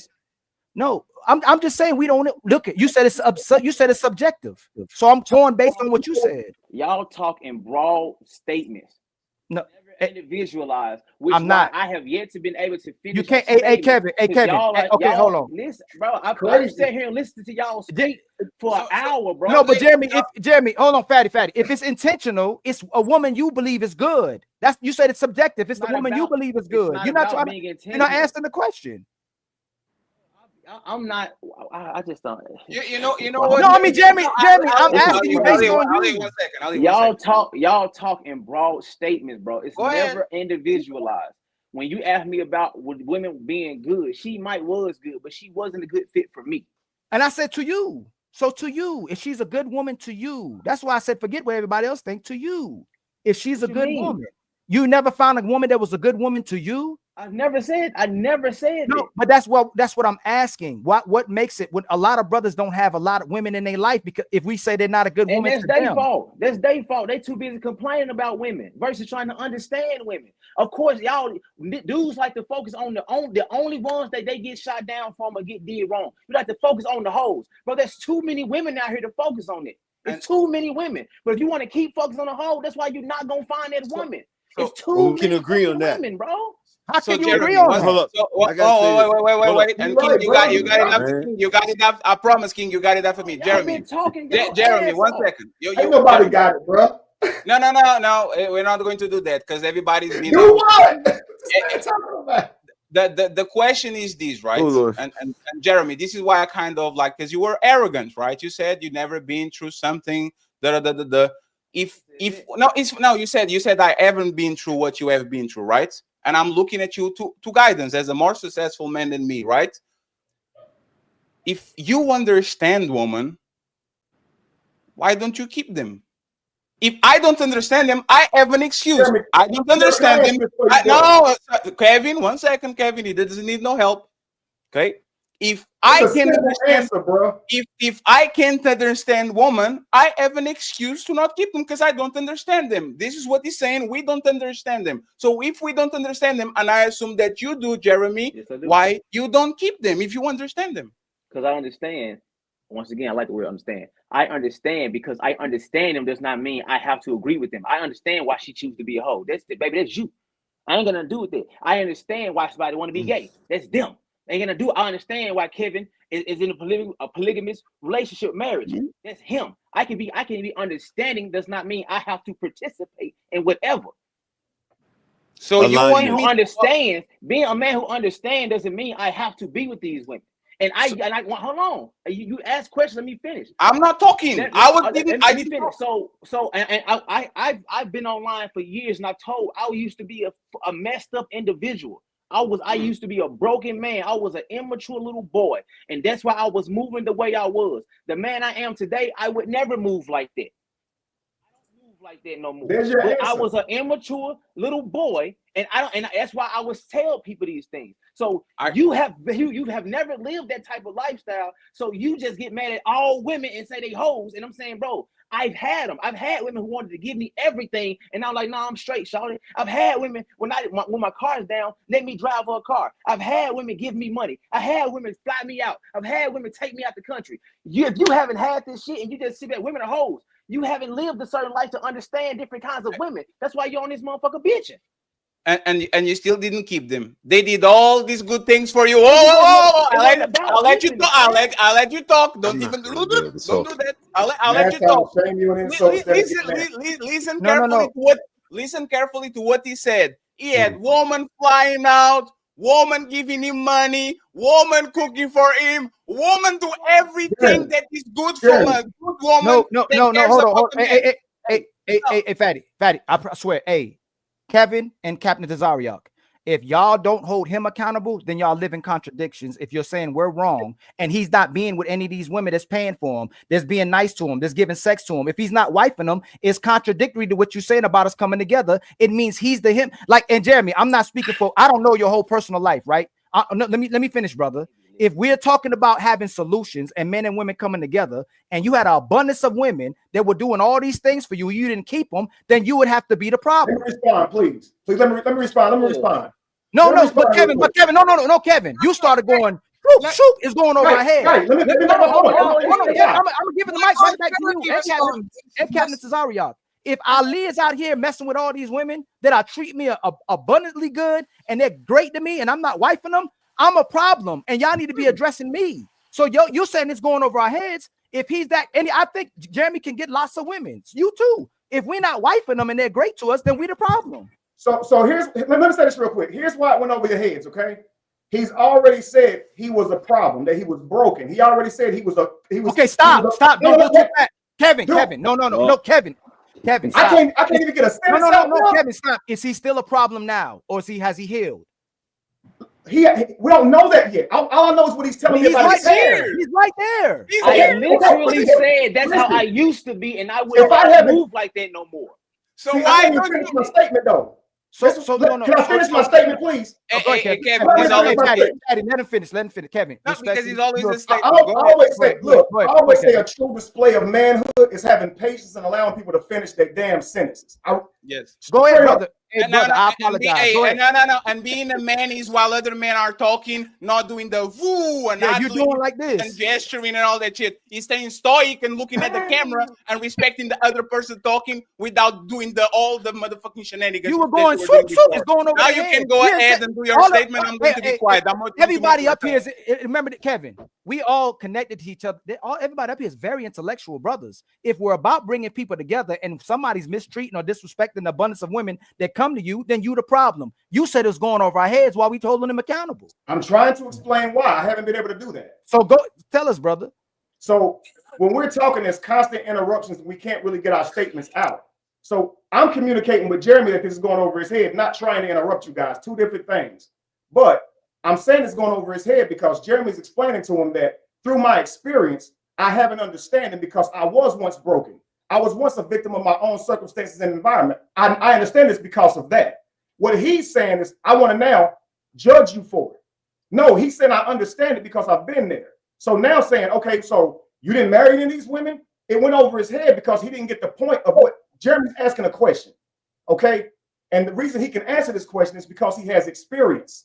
So are all women bad women? He can say, no, they're not all bad women. Why can Jeremy say this? Because he's dealt with good women and bad women, and even good women, he didn't keep with him because of who he was at the time. Now, with that understanding, we understand that Fatty has a point that men do ruin women. Men don't always keep good women, but that's the answer to the question. So again, is there an answer to it? The answer is that's not what Fatty was saying. Hey, Kevin, that's not what Fatty was saying. Again, go ahead. No, Kevin. If we both have autonomy over our bodies, and I'm still mistreating and disrespecting women, I'm mistreating and disrespecting them. Correct? I'm not talking about Jeremy anymore. If a woman is engaging in the same behavior, we are consenting in that type of toxic behavior. Correct? Yes. So if you can't say you don't know if this is a good woman or not, if she's still engaging with a certain type of man, we both are on that same mindset, unless she didn't know he was like that. But Jeremy says he tells the truth. So she already knows who she's dealing with. He's a truthful brother. He's an open, honest brother. She knows who she's dealing with, and she says she'll still deal with the brother. All we saying, go ahead, Jeremy. If I messed up something, let me know. Because, bro, I'm 35 years old, bro. I gave y'all examples when I was 18 years old. Mm-hmm. I said I've experienced certain things. I like to talk about how bad I used to be because that would make me have a level of understanding. And I still didn't understand it until I got with my ex-girlfriend and I realized how terrible of a man I was. Mm-hmm. That's what made me start to evaluate myself and understand, like, damn, bro, you lacking in so many different areas. And that's when I got back and started talking to the women of my past. And I was very apologetic, just saying like how sorry I was. I didn't understand at the time the damage I was doing to them. Once again, I broke down. I said, I'm from Memphis, Tennessee. I talked about the environment. The environment taught me this. So this is how I was moving. It took going through a situation for me to understand, damn, that's fucked up. Mm-hmm. So now, so you saying holding me accountable for the guy I used to be, I'm not that dude no more. I've been destroyed that guy. How is dude, the guy who you said you were, we've all admitted to being on the same panel. I got you. That's not. We're all saying that we took part in that world in hookup culture. We're all saying that. So that's not the part. That's not the part I was trying to hold him accountable about. It's the fact that he would get rewarded more than the good guy.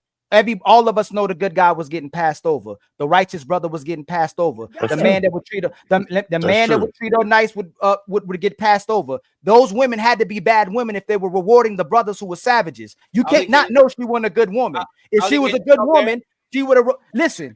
Ali, 1 second. Can you stop there? Yes. I literally told Jeremy, those women were choosing you at 18 because you had the house. When they had good men probably want him to buy them lunch and doing all these good things for them. You know what Jeremy said?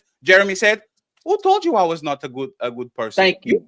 You no 1 second. You said it. I literally made the statement that Ali is making right now. That women were passing good guys that probably were treating him right for you. And after that, you said, I was broken and I was this and I was that. The point of the conversation is simple, Jeremy. You were 18. Now we are 35. You are my age. We had the same trajectory. We were son of a bitches when you're younger and when we kind of mellowed out. What's your excuse now, sir, that you are a grown-up? Now that you are healed, now that you are not damaged, now that you have status, now that you have everything, you the man. Your excuse now to not keep a motherfucking woman? Tell me. Who said I don't have one? I just told you. Are you married? Are you married, sir? It's my private life. Are you married? I might be. He did say his private life. And he did say his private life. Captain, at least you told us you had wives. You just wouldn't tell us how many. Yes, no. Yeah, but that's for protection. But I respect, Jeremy. I respect Jeremy. We have to respect that. If it's his private, but it's hard. It's hard to gauge. It's hard to gauge. Hey, Jeremy. No, Jeremy. You know what the problem is? Jeremy, 1 second. Just 1 second. I got you, brother. This is why conversation shouldn't go personal. You made several statements about my personal life and about your personal life. You said, I've been doing this and I've been doing that and I've been getting this and I've been getting that. And now that I ask you a question that actually really matters, is not the YouTube views and not the clout and the house at 18. Now that I ask a question that it truly matters, it's private. I don't want to say now that. I don't. Once again, I respect I don't talk about. I respect that. I'm just saying. I tell you what, hey, Fatty, you can ask me those questions. Don't make it personal if you don't want personal to go back at you. That's very fair. Captain, he said he had 200 hoes, but we can't tell us if he had one woman or one wife. That's the main thing. He talked about his personal life. Right. So I think that's when you gotta. I think that's when. Can I ask Ali a question? Jeremy. Hold up, Kevin. Can you just wait. Yeah. Let give me just. 1 second, I think that's please. when to Jeremy, you got to be a little bit more honest in that. I'm gonna use myself as an example, right? I don't give the number. I'm gonna tell you. I'm gonna give you the. I don't give nobody the exact number of wives that I have because people have tried to find out about my personal life, but I don't deny that I have other wives. I don't deny nothing. I just don't tell people. No, I'm not saying you're denying anything, but when they say like, "Are you in a relationship?" and the first thing you say, "I don't talk about my personal life," that is denying it. Because saying you're in a relationship is not. Why does that matter though? Let me finish. It matters because once you open up a part of your life that was bad, and then you want to emphasize and want us to respect it now that it's good, and then you hold that part back, it's not as genuine as it is. Because again, if you're talking about other people that are open that up, if you don't do it, then you might want to. It might not be built for it. Maybe you're not built for it. I don't do panels. I don't do none of this shit because I don't. There's a leave button at the top. There's a leave button at the top. I understand that people only like to talk from one perspective. I'm answering questions. You ask me a question, I answer questions, and there's certain questions I don't answer. Actually, Jeremy, say something. Sorry, I just need to say. Okay, let people finish. I swear to God, they don't, bro. I didn't hear them say shit for an hour, bro. 1 second. The thing it was 1 second. It was Chen and King next, but y'all got on the back and forth. So this is what we're going to do. Y'all can finish your back and forth. Chen uninterrupted, King uninterrupted, then Kevin can ask a question he wanted to ask to Ali. Okay? Nobody interrupts, so nobody says I didn't have my chance. And King, I apologize. We've been neglecting you, brother. But since you said who hurt you, we kind of was like, ooh, we. So we leaving the best for last. Jeremy and Captain, Lady Chen and King, and then Kevin can ask the question and do whatever he needs to do. Go ahead. You guys got it. Jeremy, I think you said your name first. Jeremy and Captain, yes, you guys can go ahead. Everything I've said, I've been answering questions. I bring up my personal life at a certain time because I would ask the question. So when I answer certain questions and I don't answer certain questions because y'all want to tell y'all personal business and that's y'all. I ain't knocking y'all. That's how y'all to choose to live. But if I'm on here answering a question because he talking about women, I'm like, bro, it comes to you have to understand them. And I tell you why I understand them. What you are right now, it don't matter what I am right now. I'm no longer the guy I used to be, and I'm also agreeing about you saying they just whole by nature. Like, no, I curated a lot of fucked up women. And I would admit to that. Y'all be on here just arguing and complaining. It's not solution based at all. You not one time did y'all. I had to literally tell y'all why I changed. You didn't ask, so why you stopped doing it? How you get to this guy then? If it used to be this guy. What made you read? You didn't ask that question. Y'all just want to argue and bitch about the same shit. And I get it, bro. But at the same time, like, bro, at some point when you offer a solution, at least I already think got a solution, bro. I asked the solution. I did ask. I asked. That's what I was going to bring up. So I Jeremy, have one. for me, it was just as simple. No, I wasn't Jeremy, done. No. I thought he said Jeremy, myself, and then you. Then Jeremy and Captain, and then Lady Chen and King interrupted. There's a back and forth between both of them. Yeah, I don't want. And by the way, the link that I dropped in the chat is for Mr. Fantastic. If he's at home at his studio, if you're not Mr. Fantastic, please don't jump in the link. Okay, we're going to open the panel. We're going to open the panel in a few 1 hour or something like that. Go ahead, Captain and Jeremy, and then Chen and Mr. King. Gotcha. Yeah, for the record, I didn't speak because I had spoke a lot until my name was brought up to speak. The brother said Captain Desire because they wanted me to jump on Jeremy. And so the only thing I was going to tell Jeremy, when they ask you a relationship, is just a yes or no, keep it moving. But what I do want to highlight is that when Jeremy presented the subject of having a solution, it was Fatty that changed the subject. When Jeremy was talking to Ali about a solution, he was like, going into that woman's background, that is a solution, because that's what we should be doing with everybody. You have to go into everybody's background.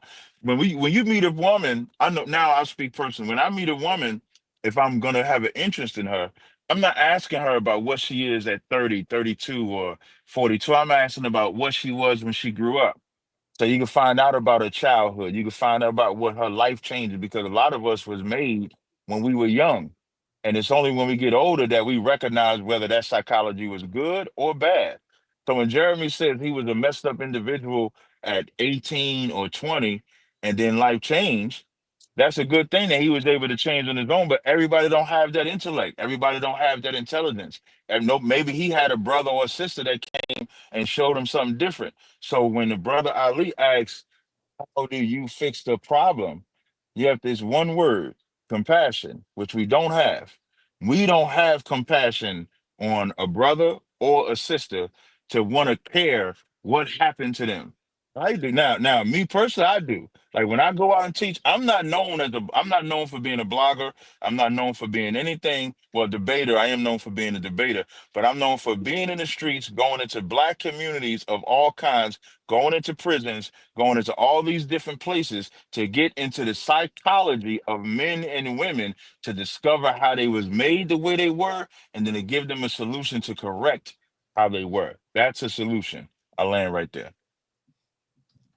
Okay. Go ahead, Jen. Yeah, Jeremy, I just want to address you, sir. The only reason nobody's on here telling everybody their business, like we don't sit on here and just like talk our business. I'm quite a private public person myself, if that makes sense. Okay, so I give the relevant information when it's needed. All right, you don't have to huff and puff. It's not a big deal. We're talking as two adults. Okay, so obviously I agree with some of the things that you were saying, but what Ali and Fatty and myself are, the reason why I think we're asking, so are you married or do you have a woman? It's not to be in your business. It's just to see the timeline of the results, to see if what you did, you identified yourself as the problem in the beginning, right? At 18. Yeah? No? Yay? Nay? I'm listening. Yeah. Okay. Well, if I ask you a question, I'm not being disrespectful, am I, sir? I'm just listening. Okay, so I ain't want to interrupt you. Nice. It would just be nice so we could just converse. And if I ask you something, you respond. You ask me something, I respond. I'm not an idiot. I'm not a dickhead. Okay. I'm just from Great Britain. So, listen. So when you was 18, you said you was a dickhead. Basically, you was a dickhead. Okay. So we get that. So now we want to know: are you still a dickhead? I can be a dickhead and married. Okay. Okay. Thank you. That's all I wanted to ask. So we just confirmed that really, timeline wise, he still stayed a dickhead. All right. Let's move along. Exactly. Thank you. Exactly. I wanted to. One second, Wesley, Mr. It's King, crazy and then work. Wesley, you Crazy. know the order, Wesley. Don't get frustrated with me. No, You know I didn't know. I didn't know it was King. No, King no, what? I love you, right? That's somebody says that.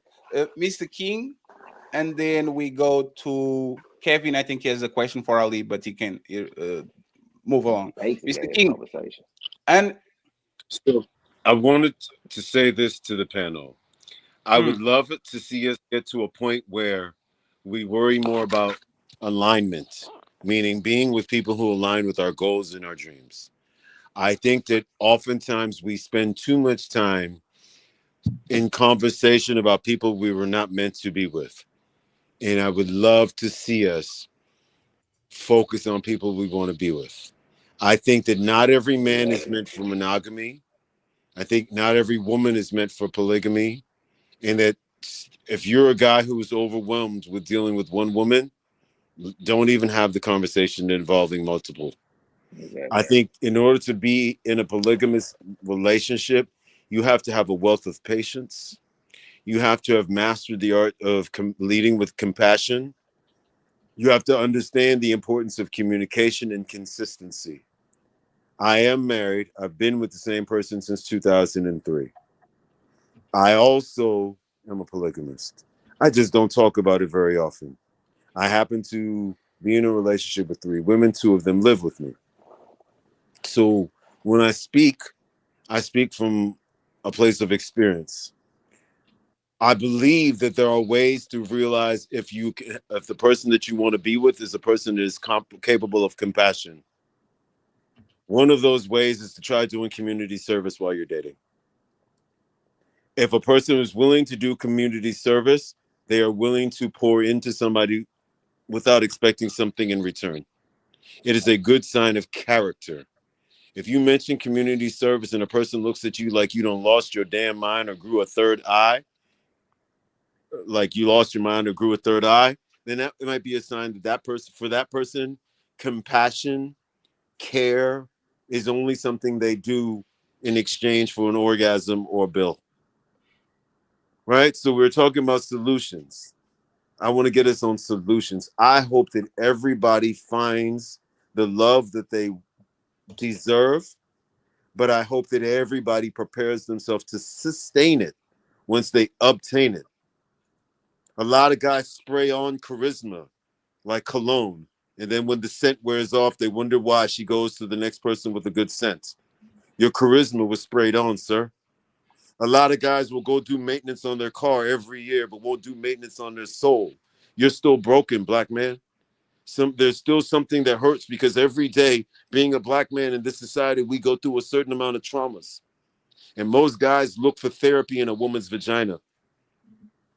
And when you get to the point where you stop looking for therapy and validity inside of a woman's vagina, you will actually create the types of goals, discipline, morals, ethics that make you more than just a male.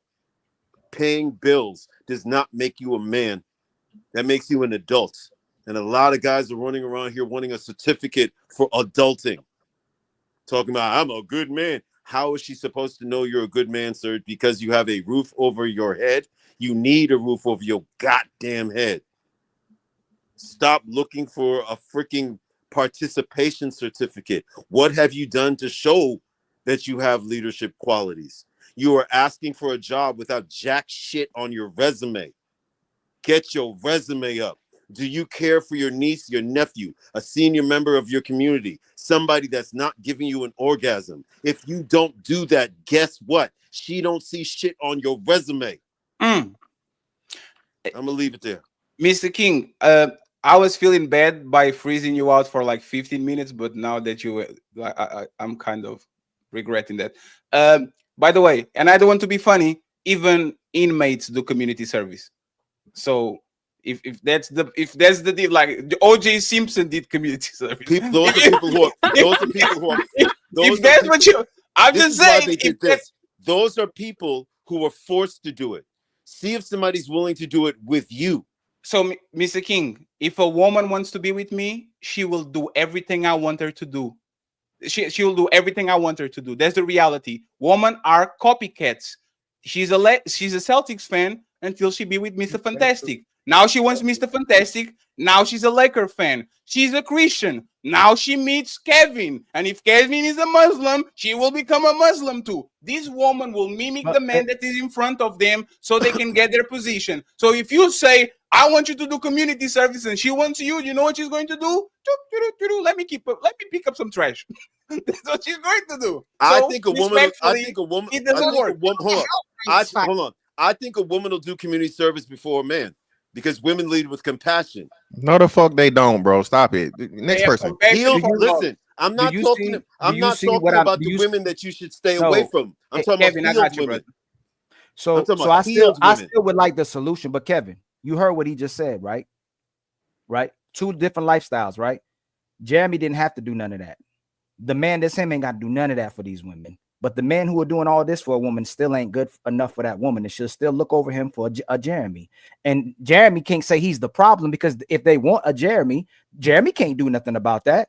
And if they don't want a Mr. King, he can't do nothing about it as well too. But all these men that we always profess this sky expectations and standards of what a man is supposed to be for a woman that she don't want. She wants the man that ain't got to do none of those things for him. He just him straight off gate. So when we talk about solutions, that's why I keep asking y'all. We can build men up as great as we want to. These men are supposedly better than our fathers. 57% of black men in middle class. Black men out earn white women this quarter.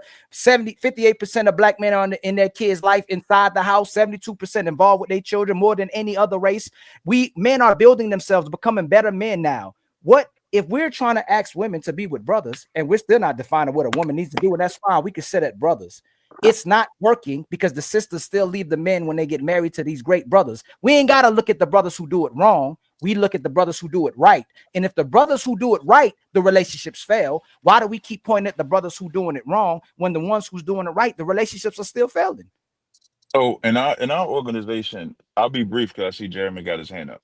In our organization, which I try to spread outside of our organization, if a brother or sister come into our school, they don't get in a relationship for a year if it's with someone in our school, because the whole point is to get them to change their thought process, not just in relationships, but just in their life period. So they can understand how they have to be, so they can understand, the woman can understand how she has to be, so she can lose what she thought was a man. Like all the things that we're talking about that men and women use to attract men and women are all true, but they're all bad in a lot of instances. So what we do is reset their thought process. So that's the solution that we provide. So if nobody is providing, and so I try to always tell that outside of my organization, so that maybe if a woman got to know a man or a man got to know a woman before they led with their body, then they might discover things about them that require change. They might find changes within themselves if they have to pursue or do those things. So that's one thing that we do one of many things we do for a solution. I know Jeremy had his hand up. Go ahead, Jim.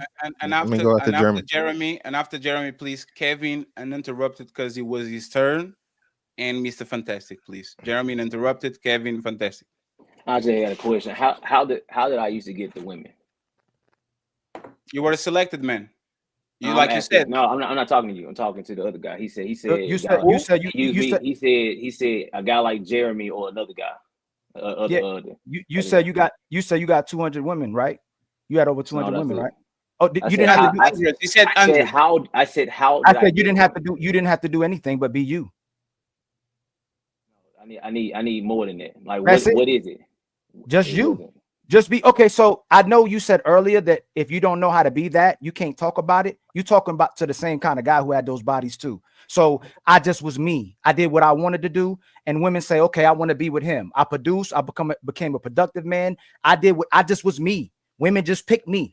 I didn't have to do anything that the other brothers were doing to try to go through all these obstacles to be with women. I was just me, and women were like, "I don't want to be with him. I want to be with this guy." And so that's all. Okay. Yeah, I can continue then. No. So Jeremy, okay, I'm wrong. Okay, so if I'm wrong, what did you have to do to get these women? Did you chase these women? I mean, I tried to articulate that, but I keep getting asked different questions that's changing the topic of the story. Hey Jeremy, when I first said the 200, or however y'all kept adding the numbers when I was talking to you. Jeremy, just do it now, brother. I got women in different. Just tell us how you got them. I got women in different ways. I said, well, you said, were some of them some hoes? Yes. Were some of them some good women? I don't know if they were good women. Did I manipulate someone to think I was this dude? Yes. And I was only saying this part because I would say you. I can't see y'all name, but Fatty, he was making it seem like they only choose these one type of guy. I'm like, no, I had women who were doing X, Y, and Z for me because I was manipulating some of them. I was doing X, Y, and Z. So I was. So if you actually, Ali, let him go. Let him. When people ask to not be interrupted, we are going to let everybody go ahead and do the monologue. You got it. My point in saying everything I was trying to say is because the whole time I've been on this panel, you all been putting women in one category, and I'm saying some of the women I had fit that category, but there were other women that did not fit that category. So that was the purpose and what I've been trying to say for the longest. And I said, yes, I was a part of the problem. Absolutely. I said, I no longer do that because I was raised to do that. I didn't know that was a bad thing. Right. So minority of the women.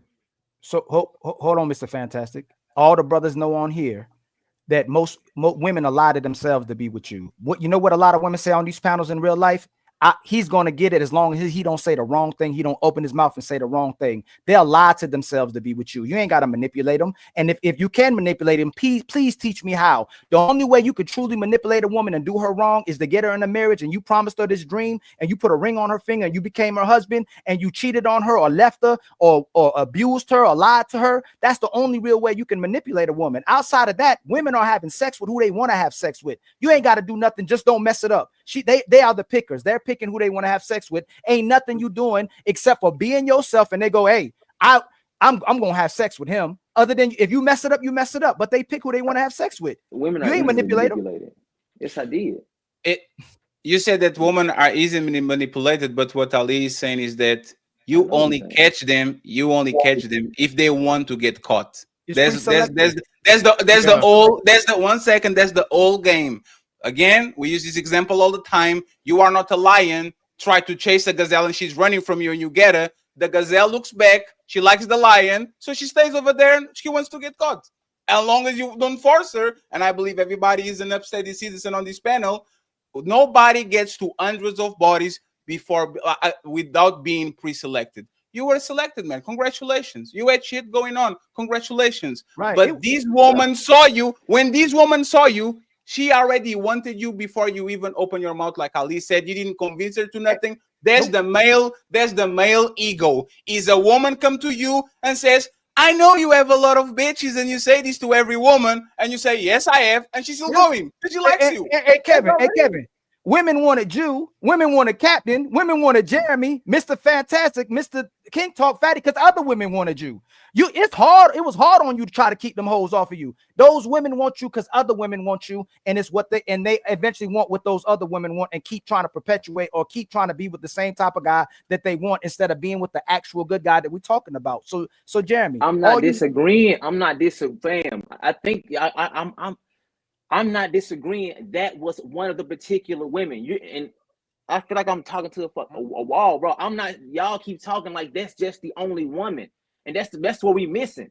I'm saying yes, what you're saying is absolutely correct, fam. But I still mean I know for a fact it was easy to manipulate a woman because most women are taught a particular thing. If I know what they taught, I know how to move. So in her mind, he might be the one, and it's like I'm not the one. I just understand what you are looking for before you realize or told me what you're looking for. Can you give me one way that you manipulate? Can you give me one way that you change their minds about you, that you manipulated them to get them? Can you give me one way? They didn't want you, and then all of a sudden they want you a lot. Yeah. How do you get the baddest chick in the room? I'm asking you. I don't know. I know. You don't say nothing to her. How is that manipulation? You just don't say nothing. I said that. Just be you, man. Just be you. You get into the room. You ignore her. How's that manipulation, Jeremy? You ain't even saying nothing, fam. Yeah, bro. You on some dating coach shit. But listen, bro. Like I said, that's not gonna work. You niggas ain't never had no bitches. How you keep telling the man that got women that ain't got women? Damn it, you ain't the only one. And now he the only nigga with bitches. Now you the only nigga with bitches. Nah, niggas, because what I'm saying going over y'all head. How is it going over my head? Nobody's head, bro. It don't. You can't make you so none of y'all can manipulate a woman. So no man can manipulate no woman. I'm actually no. Give it to him. Fantastic, give it to him. Fantastic, give it to him. Because giving him he's wrong. No, I know, but how can you manipulate him? Hey, Jeremy, it wasn't that no man can manipulate it, but the example that you gave. In your mind, it might be manipulation, but it's not true manipulation. You just ignored it. That's more so game. That's not manipulation. Yeah, that's all they're saying.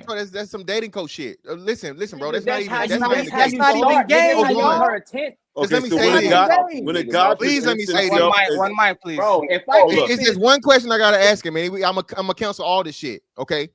Do you get every bad bitch the same way, my nigga? No. All right then. So that shit's irrelevant. It's moot.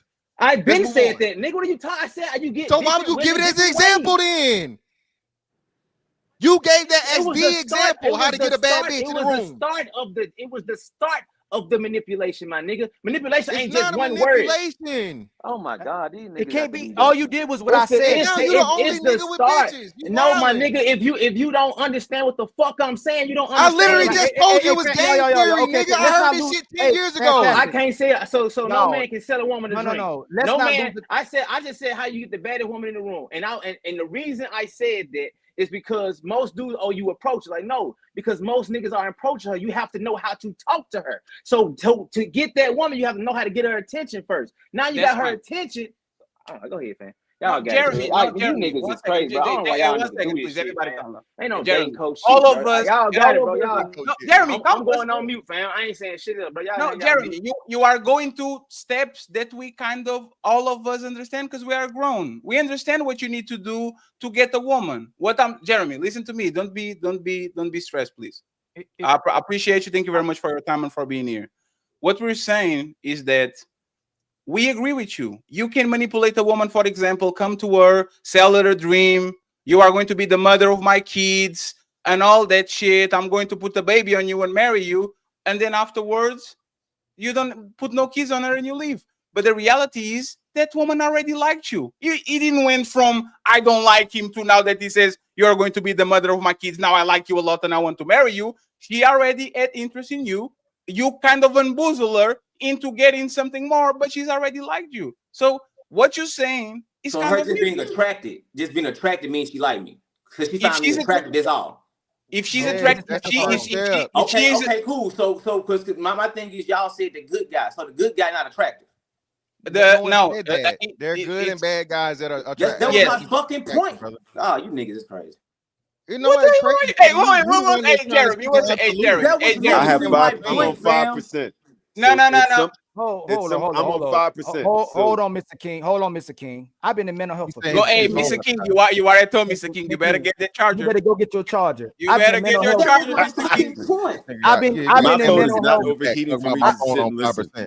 I was in mental health for 15 years, family. You talking about a solution is being understanding, and we are brothers on the panel. We need to practice more understanding with each other instead of getting upset and say you niggas crazy. Like this is supposed to be about understanding. This is the first time we all been on the panel. So if you struggling with understanding us or practicing wanting to understand, y'all have a problem with what I'm saying, and I'm trying to articulate it. I understood everything y'all saying. And we understood everything you said, brother. You just got mad when we gave you pushback. You're not comfortable with pushback, brother. It's got to be. I'm broke. It's not. Wait. This is bad television. Let the man finish point. A little bit of retort. Kevin Wesley, please, uninterrupted. Nobody jump. It might be me. Y'all get it. It might be me. No, see, that is Jeremy, come on, Jeremy. That is. You know what? Let me just say this real quick. That's a crash out. Let me say this real quick. Hey, Jeremy, you 1 second. 1 second, please. God. Jeremy, you like not 1 second, please. I'm expecting maturity from you, Jeremy. You are a very accomplished man. You've been around. You know what to do. Like, I'm expecting a little bit of decorum from you, especially because nobody's been mean to you at all. So if you are the man that you say that you are, just practice a little bit of modesty. Just be patient about it. It's fine. Bro, I've been paid, bro. I'll sit here for an hour and didn't say Lady Chan, hold on, Chan, Lady Chan, Lady Chan, don't do that. Y'all started trying to take Hey, Chan, we're going to get into trouble again. Don't do that. Go, hey, Jeremy, go ahead, family, go ahead. No, bro, I don't think I was trying to get you to understand. Because y'all keep, go ahead, sweetheart. Come on. No, it's a fatty. Sorry. Thank you very much, Jeremy. And after that, nobody replied to Jeremy, so Kevin can go. No, y'all good, bro. I just don't like. I like to have actual conversations that move forward, not be talking in circles for 2 hours. So when listen, see, when you, I don't know if I see your name with the headphones on. Ali. Yeah, you. Yeah. When you said when you was talking again, and you said you have the good guys like him, and you have the guys like Jeremy, and I said, why don't you think I was a good guy to him? And because I understand. I thought you wanted me to answer, brother. That's all, brother. You paused. My bad. Let's practice throat discipline. Pause. brother. I know what I'm saying, bro. What I'm saying, every time I've been trying to say something, it's been met with other things. I mean, I have asked a question, but not in that particular point. I'm just trying to get y'all to see where I'm coming from. Because y'all paint this picture like the good guy is unattractive. The good guy don't get no women. They go for this guy, but not the good guy. And I'm like, bro, there's good dudes out here too that are attractive. But it's not how y'all trying to paint it. That's why I say y'all talking a broad statement like it's these guys and these guys. And it's like, bro, there's a mixture of different guys. And that's what the whole time I've been trying to say is a mixture of different women, the mixture of different guys. But apparently what I'm saying is just so outlandish to where no woman can get manipulated. No woman can just be a hoe. No, it's like, bro, it's like it's only one. Like, bro, there's a mixture of us. And that's the only thing I've been trying to say. I'm not saying y'all are wrong about the point. I said y'all talking about one particular woman. And y'all brought up two types of dudes. And you use me as the bad dude, the guy I used to be, and King as the good dude. And it's like, bro, but there's a mixture. It's a whole different, there's levels to the shit. I'm not that guy no more. And instead of y'all trying to really dive into why I'm not that guy, like I said, y'all just go to, see, you're the like, bro, that's the childish ass conversation. I don't like being a part of conversation like that. I like shit that mature. Like, let's answer what happened. What made you stop doing it? Damn, but y'all, are you married? It don't matter if I could be married and be abusive to my woman. Being married don't mean shit if I'm still a fucked up individual. But y'all got it though, bro. Y'all talk surface level conversation. I just don't like surface level conversation. I'm gone. I'm y'all got it, bro. So the thing is, the conversation started to become childish when you said, I've been through it and you didn't. That's when shit went left. You muted yourself. You did the childish statement. And then when man that you thought was going to cower and put the tail and run away, this is Miss Jeremy. Let me just calm down. When you bring the smoke to you, you become emotionally unregulated. You can literally stand still and you have to do all these moves and all these things. You can even address a woman when a woman asks you a simple question. So again, sir, if you are better than us, prove it. Show it. It's fine. It's not about being better. No, sir. You are not, sir. You are. I don't care how much. I don't care how much a compliment. Let me finish, please. Let me finish. I don't care how much you accomplish. Nobody is above the conversation, and everybody can get pushback. Ali is extremely. I have a bunch of achievements. We give pushback to him every day. Captain, same thing. Wesley, the same thing. These people are on Mr. Fantastic, the same thing. Everybody gets pushed back. So I don't understand why you think you are above the conversation and saying this conversation is childish and circular when you keep doing the same and repeating the same thing. Just chill. It's fine. We're going to have time to go to you again. Go ahead, Mr. Kevin. Bro. I've been on here 2 hours, bro. Thank you very much for being here, sir. Appreciate you. All right, so it's a couple of things I wanted to say here. I have something I want to say, but I also wanted to respond to the conversation at hand. Can I do both? Absolutely. Of course. Okay, so you guys are right. Jeremy's right too. We can manipulate women, and I think as men, we all know we've lied to women. We've had good women as well. We've dealt with good women that we didn't marry, that we didn't keep, even though they wanted to be with us, which means we weren't a good man at that time, at least for her.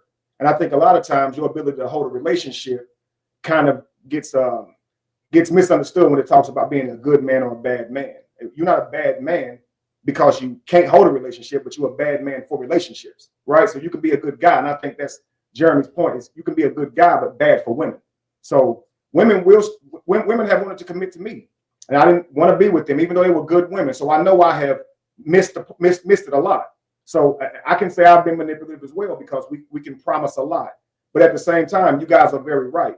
I thought I was being manipulative, but oftentimes more than not, that woman already knew she wanted me and everything. I thought I had game. A lot of times when you good looking, so to speak, you got charm, what they call swag, charisma, whatever the case may be. You've earned this actually through all the times you walked up talking to them and pushing past your insecurities or whatever. And women can see this. They can spot it when they see it. They see you coming a mile away. And so a lot of times we're not aware of how educated she truly is on men. When women are young, they get encounters from men. Their gym teachers start looking at them different. Their uncles start looking at them different because they start to hit puberty. So they get so many encounters from men. They have experience with men and know them far much more than we know them. So both of you guys are right. Jeremy believes full well he's manipulating women, and that's taking accountable for his own actions. But most of those encounters, he probably wasn't manipulating. They probably knew full well that he didn't want a relationship, even if he was promising it, because women will do that. Like you guys said, they already have it made up in their mind. They'll sleep with you, so they'll believe whatever you tell them because they want to sleep with you anyway. So some women, like Ali said, they'll say, I'm already going to sleep with him. He just don't got to say the wrong thing. But I'm sure Ali also know sometimes it ain't a wrong thing you can say and you're going to get it. She's that into you. There's nothing wrong you can say. You see what I'm saying? I stood on a wall and looked at a stranger and said, "Oh, we fucking or what?" And she was down. There's nothing wrong you can say when she wants you a lot of times. So that's what I was going to say to that point. What I was going to say originally was, here's the way we fix it. First, you recognize the problem. And we know that humans are not inherently bad or good. They're not saints or sinners, like I said. The problem is our mindset. It's how we've been raised. It's the environment. All of this stuff contributes to how we think daily. So how do you fix it? You first got to change your mind, change your thinking. Know thyself. King said it perfectly when he said, most men don't know even what they want out of life. They're planning for life, what they want their relationships to look like, how they want their children to carry on their legacy. So when you move and not knowing any of that, you would choose to be with any woman if she'll have you. And if a woman doesn't know what she wants out of life, she'll choose to be with whatever man suits her at that time. And that's just kind of how we've been doing it. But like King said, if you know exactly what you want out of your life, you know what your goals are, you find someone whose goals are aligned with you. So you wouldn't seek out a woman who sought out a man for materialism, because that's not your goals. It wouldn't align. But you know those women exist, and you guys are right. It's probably more of them. Now, I'm going to be honest. It's definitely more bad women than good. But let's also be honest. It's more bad men than good, too. And I'll tell you this. A lot of what women do in our world today and get away with, it's actually because men are not where they're supposed to be as far as their development. We're weak men. The reason that women can sleep with men to get promotions is because of weak men. The reason that Shannon Sharp is in the situation he's in is because he's a weak man. So a man who understands himself is not going to pay a woman for sex, especially some 20-year-old girl who charges you $50K, talking about $25 per butt cheek. We all understand this is low vibrational for a man, but we all call this man who makes money a high value man when he has low spirituality. And this is why we get in mistakes. This money is only exposing us because we don't actually have character. You give a man or woman money, they'll exploit their character. So that's when it'll expose them. If you take an alcoholic, if he's poor, he got to stop drinking at the end of his dollar. But a rich man, an alcoholic, he could drink himself to death. And that's exactly what you're looking at when you see these men who we hold in high regard as celebrities. And they all say, I'm just going to pay for sex and buy a certain, what they call quality of woman. What they're talking about is just experience, what she looks like. And so that all adds to sex. And so that's the quality of overall sex for that moment. But if we actually understood. Can I? But my brother Kevin, we all pay. We pay one woman to stay. We pay another woman to leave. All of us are paying. Like to have an intentional conversation, a purposeful conversation, everything's a transaction. So if when you're given, she's there because you're paying. She's there because you're providing. And I'm almost finished, my brother. And if she's there to satisfy you mentally, physically, we want to say spiritually, whatever kind of way, that's the woman that most men allow to stay. But a lot of men are taking care of women who not even doing that. Most men stay loyal to their woman as long as they don't deal with another man.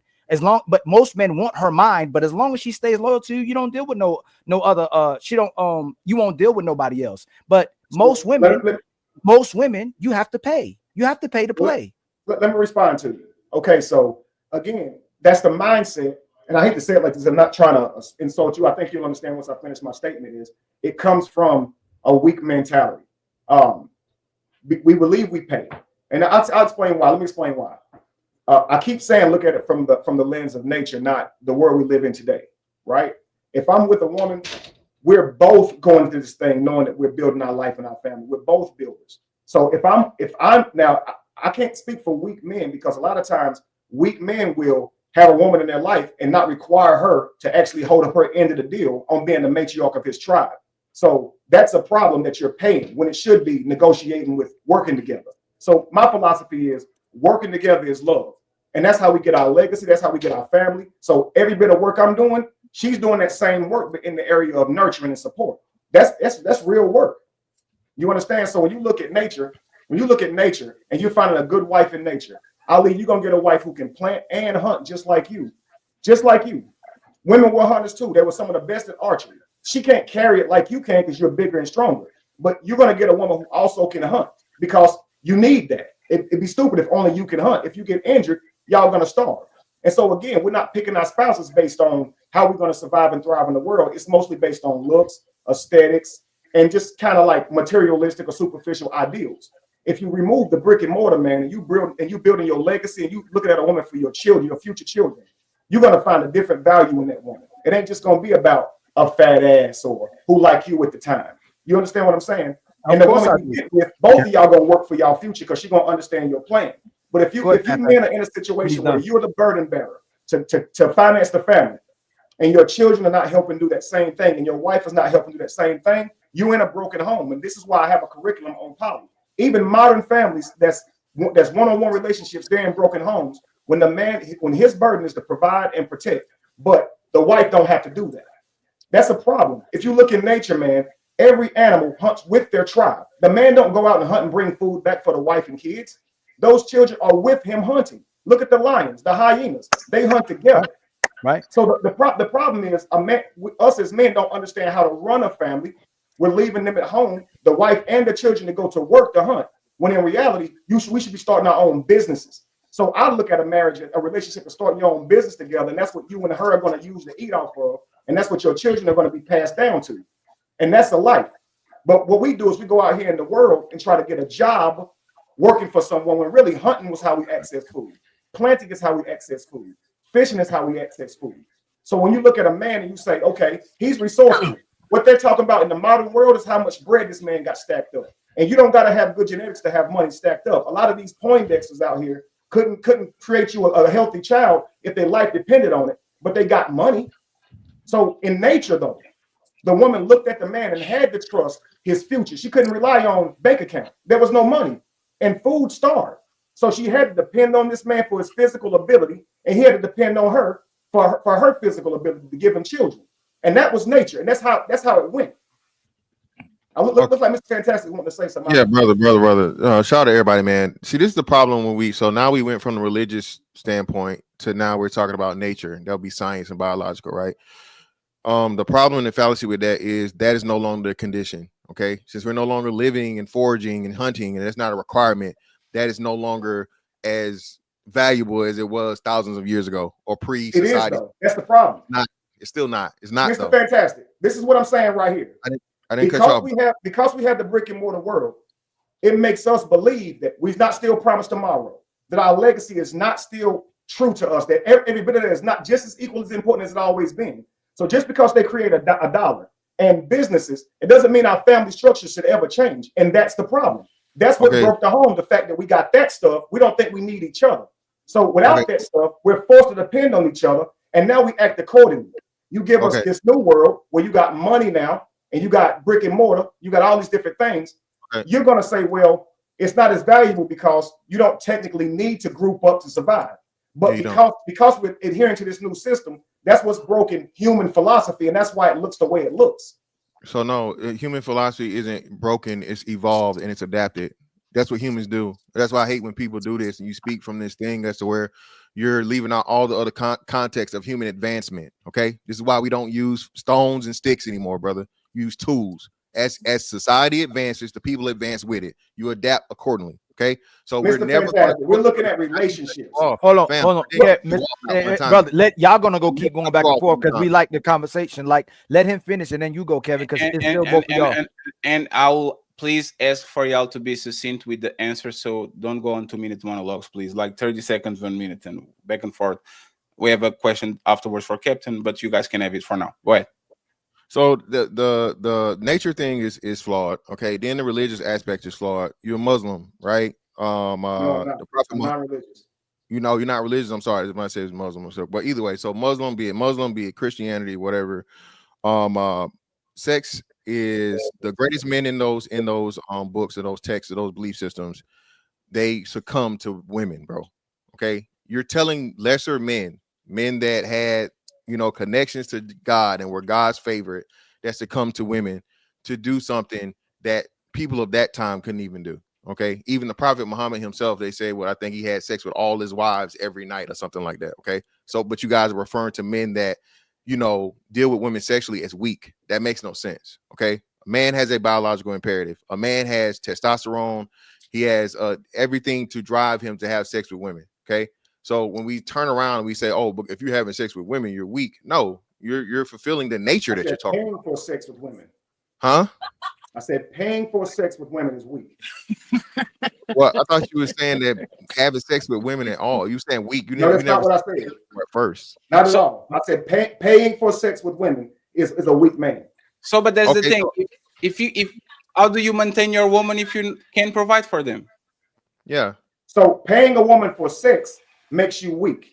A woman choosing you for your leadership. No, Kevin, my brother, Kevin. Hold on, Kevin. Directly. Hold on, real quick, fantastic, Kevin. You're a brother I greatly respect, and I think you're extremely intentional. But there's no way you can't see. And sometimes we're behind the conversation. Sometimes we're ahead of it. There's no man that's keeping that woman without paying. Not one. I'm talking about giving her money for sex up front. You're giving her. Yeah, we agree with that. No, I get that too. But no matter what you pay, Kevin, I get what you're saying, right, my brother? And I get the ideal. I used to do this all. What you're saying was I leave about 3 years ago. I'm idealist as well too. The stuff that Captain Tazariak speaks about is similar to what you're saying. I want the world, and we all want the world. The world you talking about, that's extremely ideal, where we're building business with our women and multiple women. The sisters got to be on board with that, my brother. And the only way they're even going to engage in monogamy in the first place is with money. If you don't come to the table with no money, and I could be wrong, no disrespect to your sisters, no disrespect to your wives or Captain Zariak's wives. If you don't have money, these sisters ain't staying with you. So having money is not equated to paying for sex. Okay, a woman should make sure a man is stable. Okay, so that's not what I'm saying at all. Okay, we agree with that. When it comes to what I'm talking about is a man paying for sex. Now let me explain to you real quick what I mean, Ali.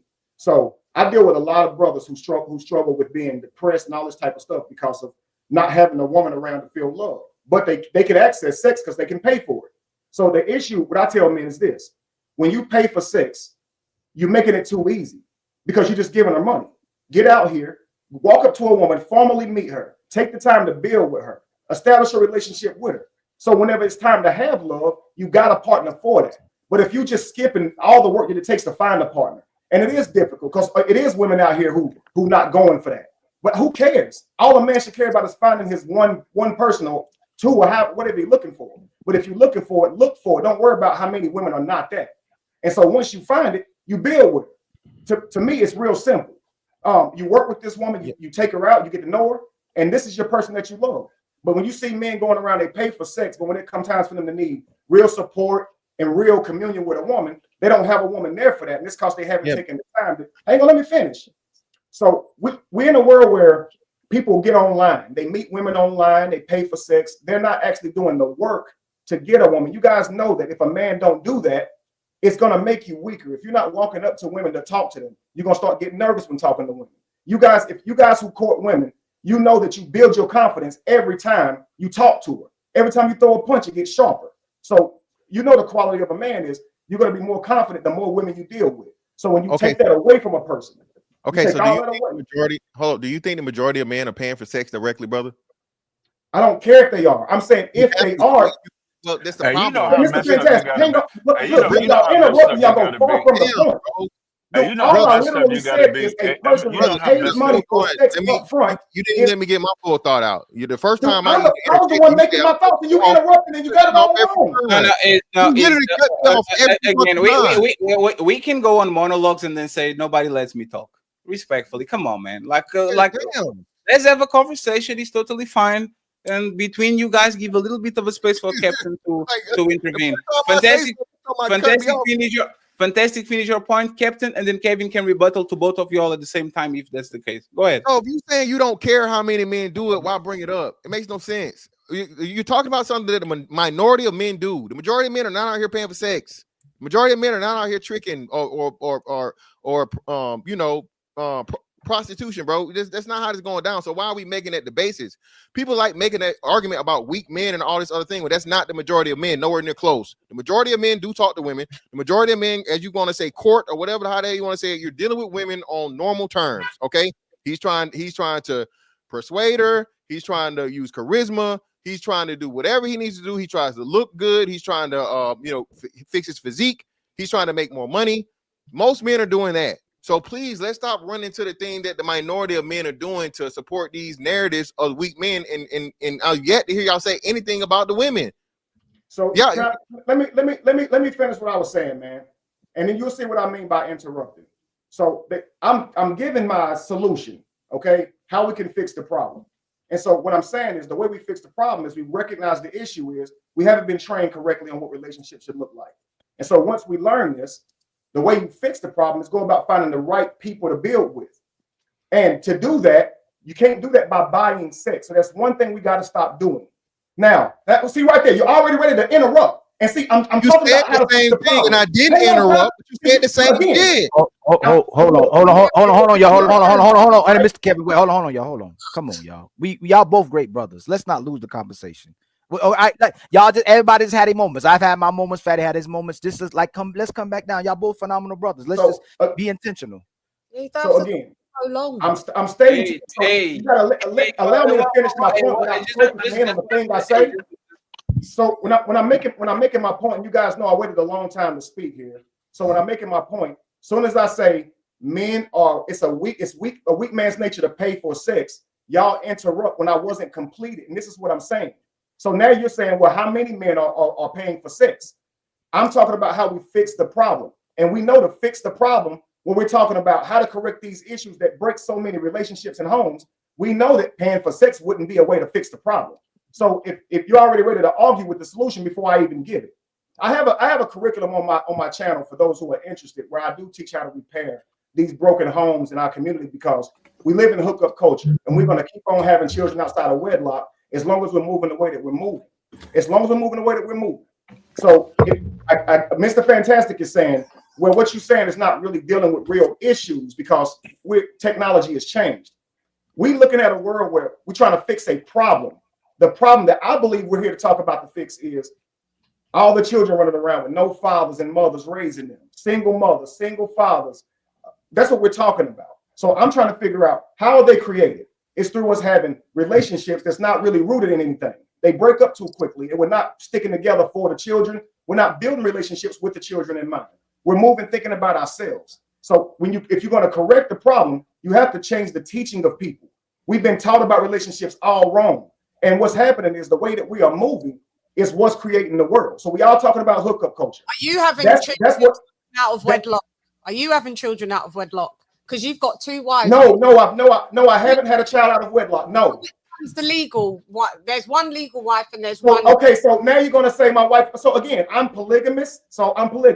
I don't believe marriage means it needs to be legal law, because legal law just kind of usurped the power of marriage. We've been getting married long before legal law. Polygamy existed long before legal law. So look, for those of you who don't know, and I got to go here soon, but I was married at 18, stayed with the same woman my entire life. I have a second wife now. I don't have any children out of wedlock. And I don't condemn people who have. I understand that blended families happen, and it's good. It's good that they have people that call stepfathers, whatever the case may be. But that's a part of the broken structure. Can I ask you a question real quick, Kevin? Real quick. Sure. It's just a very short question, and then I need to ask a question to Captain because he's on his way out too. And yeah, six is on the back. I'll bring him up, read all the super chats, present the new people on the panel, and we kind of go through the script like we used to. Thank you very much. There's still 700 people watching. Thank you very much to all the people in all the platforms. Please support the people that are watching the show because they're being kind to us. Okay, Kevin, my quick question will be, were you already on the type of time when you married your woman at 18, or you kind of evolved into a position where you kind of understood who you were later and she was okay with you saying, you know what, this man needs other woman, so we're going to do what we need to do? Like, like, if that's not too personal, because I think people actually want to learn about it. Were you already there at 18, or it was something that came in later? No, I was being responsible. We liked each other, but we were having sex prior to marriage, of course. She got married. She got pregnant.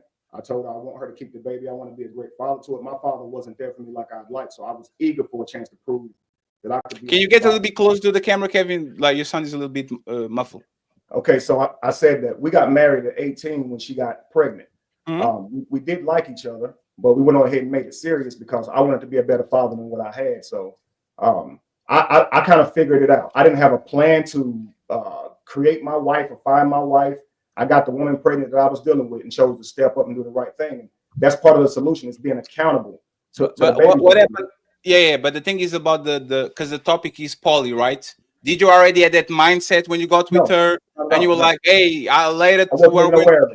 So how did you transform a monogamous relationship into a poly relationship inside of the relationship? Because a lot of us, we have a problem. Like, we start relationships a certain way, we're young, and then we kind of mature and grow up into a man, and now we kind of like, damn, the rules that I established at the beginning are not conducive to the rules that a real man actually should have. So how did you change it from I'm in a monogamous relationship, and now inside of a relationship, I don't know how many years later, I'm going to bring another woman into the relationship? How did you got there?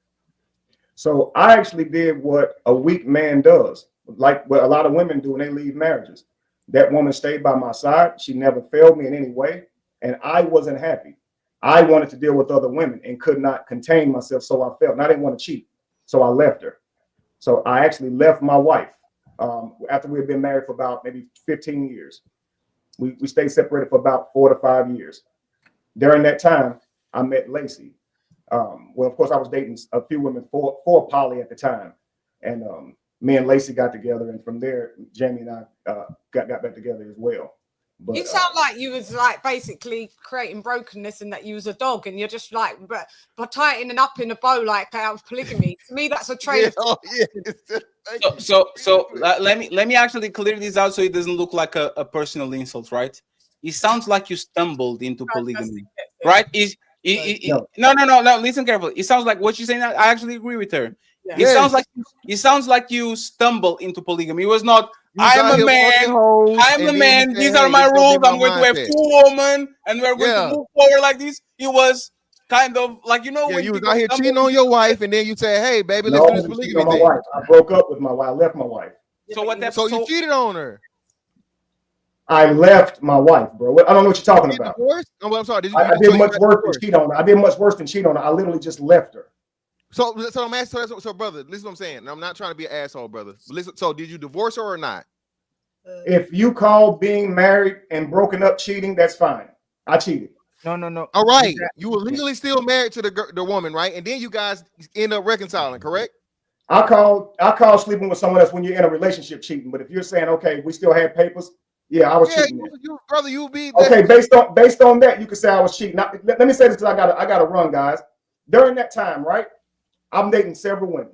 So I told you guys when I was married, I had the desire to have other women, but I'm honoring my union, right? Because like I told you guys, we're polygamous and we're settling for monogamy. We're negotiating monogamy. So I was very much in a monogamous relationship while I still wanted other women. I just wasn't entertaining the women. I was in church and I was going to live right. So while I'm not a church boy no more. You understand? So once we separated, I'm dealing with multiple women. I decided I'm not going to get in a one-person relationship anymore because I know my nature. I've already ended one relationship over years of being with her because I wanted to deal with other women. So it wouldn't be wise to start a relationship like that. So I started studying our culture. I studied polygamy. I understood it. And so I started dating women and saying, hey, look, I want polygamy because I understood who I was as a man. And that's what I said. Know thyself. That's the first step to fixing this world. Know who you are and try to build your life. That's the whole goal. And build it with people who understand what you're trying to build. That's really what it's about.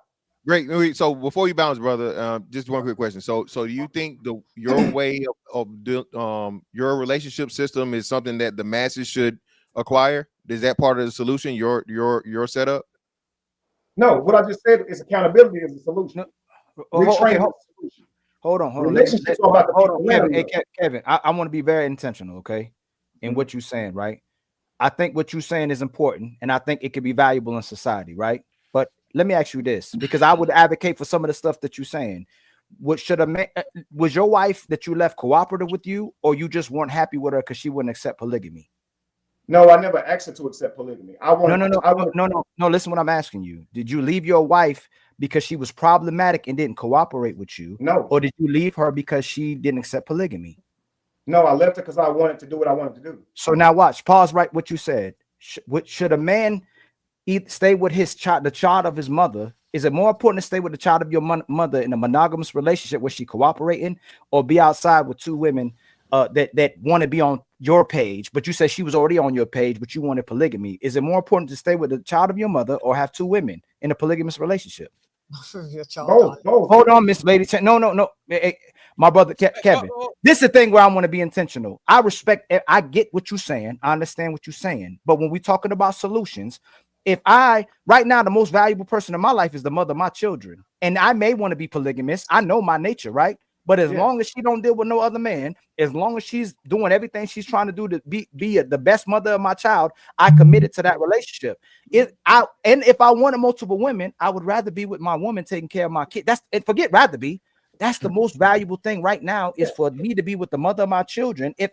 Versus me being something that I may feel is natural as being polygamy. So I'm asking you, as a brother who's about solutions, should we stay in the monogamous relationship with a woman who's cooperative based on where you were at your life, or push for men to be in polygamous relationships? Which one should a man, what is more important to be in, the one mother with your child, or be with two women that will be on your page versus the woman that's on your page and you have your child? Which one's more important?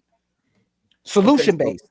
Sure. If a man is already in a relationship and a marriage, he should honor the commitment that he's in. If she don't want a polygamous part, she don't want to be polygamous.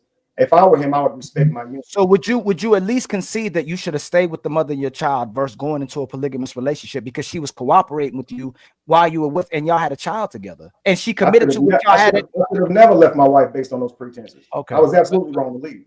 So, but Kevin, the thing is, and Ali says this all the time, we find that woman going through hoes, and we find somebody that we think is not a hoe, and then we cuff them. You would never add a polygamous relationship if you didn't love your wife.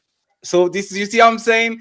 I have a plan type of man is very rare. You see what I'm saying? Listen. If you I didn't hear you. Just repeat it. I said if you didn't left your wife, you wouldn't have access to the polygamous life that you actually are living now. A lot of times we go through life, we go through hoes. People say dick discipline and all that, but all of us, for whatever reason, find the diamond in the rough while we're going through hoes. And, this woman is kind of. That's why the solution is being accountable to your nature. That's why that's the solution. Being accountable to your nature. I agree, but there's the thing. Remember when the dude was? I think he's still in the back because he was eating or something like that. I'll bring you. I don't know if he's here. The king. Why you talking about dick discipline then? All of us are meeting, like, this is what Ali's saying. All of us are meeting our wife through fucking, because that's the market. We fuck them until we find somebody that is better. We have discipline, is what I'm saying. But Kevin, you should have stayed. You should have stayed, Kevin. In this world, in the way the world is, you should have stayed. If that woman was cooperating with you and y'all made a commitment at that time, you married her. But just so you know, I'm with that woman. I'm with her. Absolutely. So you're with the mother of your child. Yes. You didn't say that. Okay. I did. Can I say something? He said that he got a new one, and then you got a new one, and you went back to her. Went back. Can I say something? Okay. Just 1 second. Just one question. And Kevin, because I know you have to go, and I have to ask the question to Captain before he goes. Kevin, why did she took you back? there's a $1 million question, right? You went outside, you did your thing, you found a new woman, now you come back with a woman on your arm. Hey, baby, Why why'd did you take me back? Uh-oh. Don't, Why'd you hey, take me Kevin, back? That you wasn't better no don't why'd be you take me flexing on us. You and Captain, you better not flex on us because y'all better, She you guys said, better stop it. she said because she loves me and believes in me. Okay. Hey, that's I I don't respect know that. why y'all hating on that though. No, I'm not taking. I No. respect that. Hey, Captain Nah, I ain't Zaria. talking about y'all. I'm talking about Oh, whoever no. said shit. I'm Yeah, talking about whoever whoever said that. said shit. No. The You fact that respect That you, was me. I was you, playing a oh, game. I was okay. just joking. Okay. I was just joking. I'm So just let me joking say right this real back. quick. I got a Let me new say this real quick before soundboard. I I got go. a Can I new say Real something, quick soundboard. Kevin? before I go. I did my thing before I got married, right? Y'all was talking about 100 women and whatnot. I did that shit in high school. When I met Jamie, I stopped once we got pregnant, right? And so we stayed married for 15 years. I'm in church. I'm a minister. I was a pastor. All this right here. 15 years now. Okay. When I leave, this is my first time really getting out here dating as a grown man. So I was dating a few women, probably 6 or 7 women. Okay. They lived out of state. They'd fly to me. Sometimes I fly to them. What ended up happening was when I chose the woman I wanted to actually really date, the other ones actually started hating. They went online, started lying on me.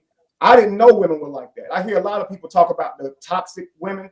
But Jamie, the wife I was with 15 years, she don't show any of those traits. So I wasn't prepared for the way women act today. So if you put yourself in a cave for 15 years and you come back out and look at the world, it's gonna be totally different. So I didn't know women go online and lie on you and say all this shit on you. So when that happened, I learned then I can't date like this and have multiple women because even if you tell them straight up, this is what I want, they still will betray that.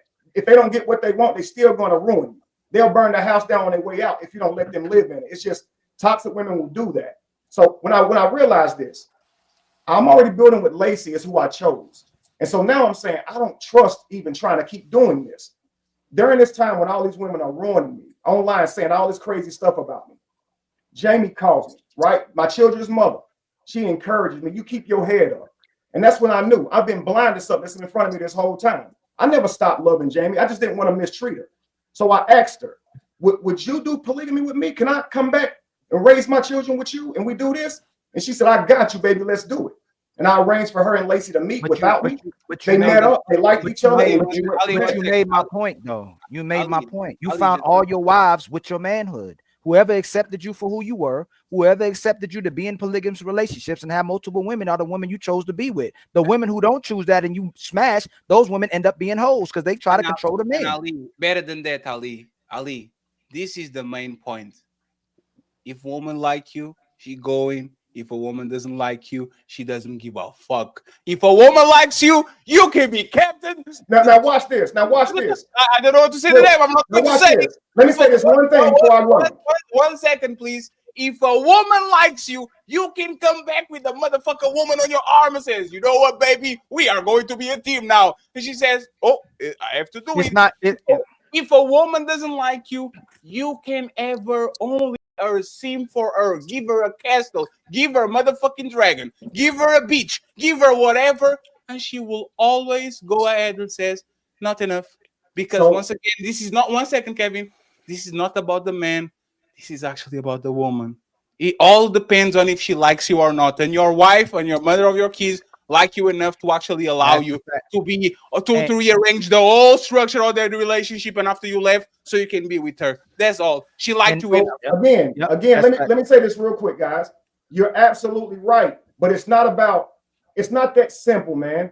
A lot of the men that women are looking over that they're using, they're demonstrating weak traits. A lot of the men that get whatever they want out of women are demonstrating strong traits. So a lot of men are afraid to tell a woman about herself, afraid to tell her the truth, afraid to lead, afraid to give her his plan, afraid to tell her what he have and don't have. And women can see that shit. When you lie about what you're doing, you say you're somewhere, but you're somewhere else. They can see that shit. So eventually they're going to spot you as weak and they're going to go to somebody who they believe is stronger. But a man who demonstrates the quality that they're looking for, and they all looking for that. Trust me. They all looking for it. They're looking for the liar. They're looking for the liar. But there's the let Captain go, Patty, real quick. We're gonna go forever with him. But you know what is ridiculous? Hey, Kevin, you showed weakness. Hey, Kevin, you showed weakness, and she still picked you. You showed No, I weakness for showed strength. no, Kevin. You left your family, and I respect actually. 1 second, I'm saying this on a. I think your situation is the trial of tribulations of a man, right? We have to go through fire to actually become a man, and Sure. I actually respect the situation. You showed weakness because you wanted to do what you needed to do, and you left your family. You went ahead and did what you needed to do, and she still said, "You know what? I'll allow you to come back." Because not because you still remain weak, but because she liked you and she allowed you to become stronger. Most women that we have right now, Kevin, they would when you come back, she has 7 bodies, 2 babies on you. That woman's not waiting for you. She is going around says, "Oh, Opulent 6 is here, Mr. No Sleep is here. Let me go ahead and run through. And if this man is going to take me back, he's going to take me with a bunch of baggage." So, brother, I appreciate your story. Congratulations. I think it's actually something to learn. I'm just saying that the path that you took can be taught.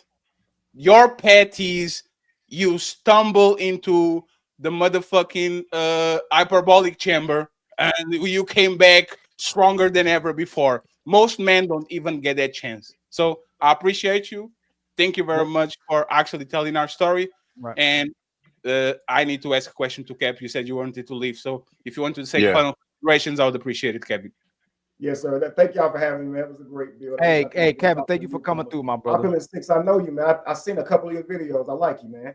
But Ali, man, you the man, bro. Thank you for having me on. Too, my Ali, brother. man, he hit me up and invited me on, man. I love to be on again, though. Thank you, guys. Of course, Kevin, we'll bring you back, my brother.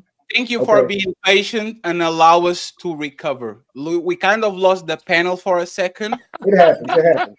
I think this is the true mark of a man. Like we have to be allowed to fail and then to regain control of our shit. That's our life, right? First, I thought it was disrespect, but I see with the question, man. Just passion, man. Passion. But I appreciate you, Kevin. Thank you very much. I appreciate you. Thank you, very Kevin. much You solid, brother. You solid. And salute to you. We're definitely going to invite you. Yeah, it's just that's unorganized passion. But yeah. What up, man? What's up? Yeah, can I get your question? What's going on, Alan? Yeah, Mr. No What's up, Sleep. Ali? What's going on? Alan, Opulent, thank you very much for being here. I appreciate it. Let me ask a question to Captain before he goes. And once again, Captain, thank you very much for being very generous to us, man. Ali said so many good things about you. You're the legend, Captain. From that shit. So thank you very much, Captain. I appreciate it, brother. My question to you and to the people that have poly relationships, I think Mr. King as one is this, right? This is actually difficult. Like, how do you curve jealousy? How do you curve jealousy on a poly relationship? Is it difficult to kind of maintain a level of I love them almost all the same? Like, how do you maintain the stability of all these women and all that? How do you do it? Yeah, I don't teach. You don't love everybody the same. You don't love your kids the same. You might love them equally in a sense as far as what you do for them, as far as taking care of them. But if you had 3 kids, there's going to be something about one of those kids that's going to stand out than the other. It doesn't take away from the other 2 children. It's just like there's something that this kid does. So I wouldn't tell no wife, "Hey, I'm gonna love y'all all the same." That is absolutely insanity. Because then what you're doing is if you do something for one woman and the other woman knows, she's gonna be expecting that. So there's a high level of honesty that I come in with. As far as the jealousy goes, the only jealousy I kind of experienced was the first wife when I got the second wife, because I was with the first wife for 10 years. So when it got to the second wife, there was a certain level of jealousy there, because of course you go from being one, now there's 2. But I've been able to maintain it by keeping that within us. Like, I've never experienced like the women going at it. Like, I've never experienced like one woman attacking another woman or something like that. So it's mainly just been at me, and you got to go in knowing that, just like your kids. I'll make of women are like children in this narrative, meaning like children fight for a father or mother's attention. So it's the same thing with women; they fight for attention. So you got to kind of walk in knowing that, and if you know your women, you can kind of curve it a little bit. So I don't experience the jealousy a lot, not a lot. You should have seen The Lady only Chan's face when you said children. well, it's the same. The only argument has True. never been jealousy. The only argument is time. Time is something that because I can't be everywhere at once. You know what I mean? So that's the only real thing that I've managed. That sometimes they might have an issue with is just time. But jealousy, I don't really go through that a lot. Let me just say this: people on Kevin and on Captain side. I think Captain already closed it or not. No, yes, no, he didn't. People on Captain and on Kevin's side, I'm going to close the streams now that they are leaving. Captain, you have a show right after this, right? Yeah, I got to get ready for a show. But I do appreciate y'all having me on next time, and we can start on time. It'd be greatly appreciated. Also, for these type of conversations, we need more women. Like we Yeah. shouldn't have the system. Yeah, we need more women. For this type of conversation instead of a bunch of niggas on the damn panel talking to us. Hey, Captain, we are trying to make it kind of level-headed, but we don't have the cloud. Yeah, like the last live, we had a good mix of but men you and know what, women. Captain, we are trying to get to your level of power, so women actually don't flake on us, because when they're powerful and famous, nobody flakes. When you have 5,000 subscribers, so we try our best, brother. Hey, we have so If y'all many. do a part two, let me know. Try. I'm glad. Yeah, if y'all do a part two, let me know. We get a whole bunch of sorry, I can't make it last minute. Sorry, I can't make it. Sorry, we can't make it. Sorry, we can't make it. Captain, Captain, have you got a whole YouTube channel? You do, right? Yes. Yeah. All the links are in the chat. And Captain, actually, on Sunday we're going to have a ladies first. We're kind of going to. I might come in on that. We're going to do the second part on polygamy with the ladies on the panel. So that's probably going to be exciting. Send me the link for that. I'll definitely join. I appreciate y'all following me. Hey, to the lady, do you have a YouTube channel as well? Because I follow you. I do have a YouTube channel, but I'm a boxing analyst, so it's boxing. Hey, Kevin, I'll make sure listen, I watch boxing. Oh, I watch boxing. I'll support your little channel. I'll support your boxing channel. A little channel. And why did it got to be little? Why does it got to be little? Yeah, no problem. All right, so I appreciate you. You said what? Why does my channel have to be little? She on it. She want that smoke. I didn't mean it like if I offended, I apologize. I could have 500,000 subs, sir. How would you Okay, say that. I didn't mean it that way. I apologize if you did. Okay. Hey, no sweat, Captain, no sweat. No sweat. That's right. No sweat. All right, y'all be easy, man. I'll see y'all next time. Hey, be safe, Cap. And let me because Six was adamant about like this topic kind of was inspired on what Six said a couple of weeks ago about the situation with Captain. So we're going to make sure that we pass him the microphone and we welcome Big John, Mr. No Sleep. And I want to hear from Mr. King too now that he's done eating. Alan, thank you very much for being here, sir. I appreciate it. Yeah, absolutely, brother. I'll repeat again, all the links to the content creators are going to be on the chat. There's 600 people still watching. If you want to continue to watch the show and you are outside of whatever we have going on, just Google, just YouTube Team Fatty, and you're going to find the channel and come to the site. Please, I can drop links because I don't have ranches on other people's channels. So let me read the super chat real quick, and then I'll open the panel for everybody. So we continue the conversation. Marquise Kills, $5. I never had a woman stop talking to me after I tell her I have multiple women. Thank you very much, sir. Marcos Antonio Castillo in the building says, why Wesley look like a scroll for Marvel Comics? That's crazy. Tio, thank you very much for the 10 untouchable membership. Salute to you, brother. I believe that there's multiple so-called black leaders who believe that they are untouchable. The untouchable empire, baby. Thank you very much, sir. I appreciate you, Tio, the sponsor of the show for now, with the $100. Marquise, $5 says, a woman that can sleep with multiple men is broken. Thank you very much, Marquise. Deborah in the building saying, have a great show. Fatty them. You left, Deborah? That's crazy. The Powder Dusty Wesley has 205 subs, 5K subs, and 23 watching right now. You bought too many, bro. I think Flo is mad because of what Captain Tezurak said about white men. Sorry, Flo. My bad. Flo is going to be on the show tomorrow. We're going to talk about the two sides of the streets, cops versus reformed ninjas. Okay. Thank you very much, Shadow Dragon TV. I appreciate you for the Untouchable membership. Salute to you. Ed Tech is in the building with $20 gold. Shout out to Kev, Fatty, Ali, and Kevin. I know he's going to take a couple of flips from this. So appreciate you, Check. Thank you very much for all the love. And thank you for tagging us on the last time on the comments. I appreciate that. That helped a lot, okay? Appreciate you.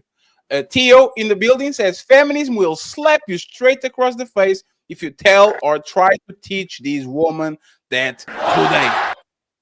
Thank you very much. I appreciate you. Go ahead and follow Captain, follow ILKAN Ali, follow Mr. King Talk, my boy Nino in the building, member of the Untouchable Empire for 2 full years. Shout out to you, Nino, at day one. So, you think you're untouchable? And again, friends, we're trying to get to 500 members on Discord, so please join the Discord. Please join the Discord. Please join the Discord. Lady Chen, go ahead and follow her, please. I appreciate you. Go ahead and follow Jeremy always, even though he went to his Instagram to complain about us on his Instagram stories.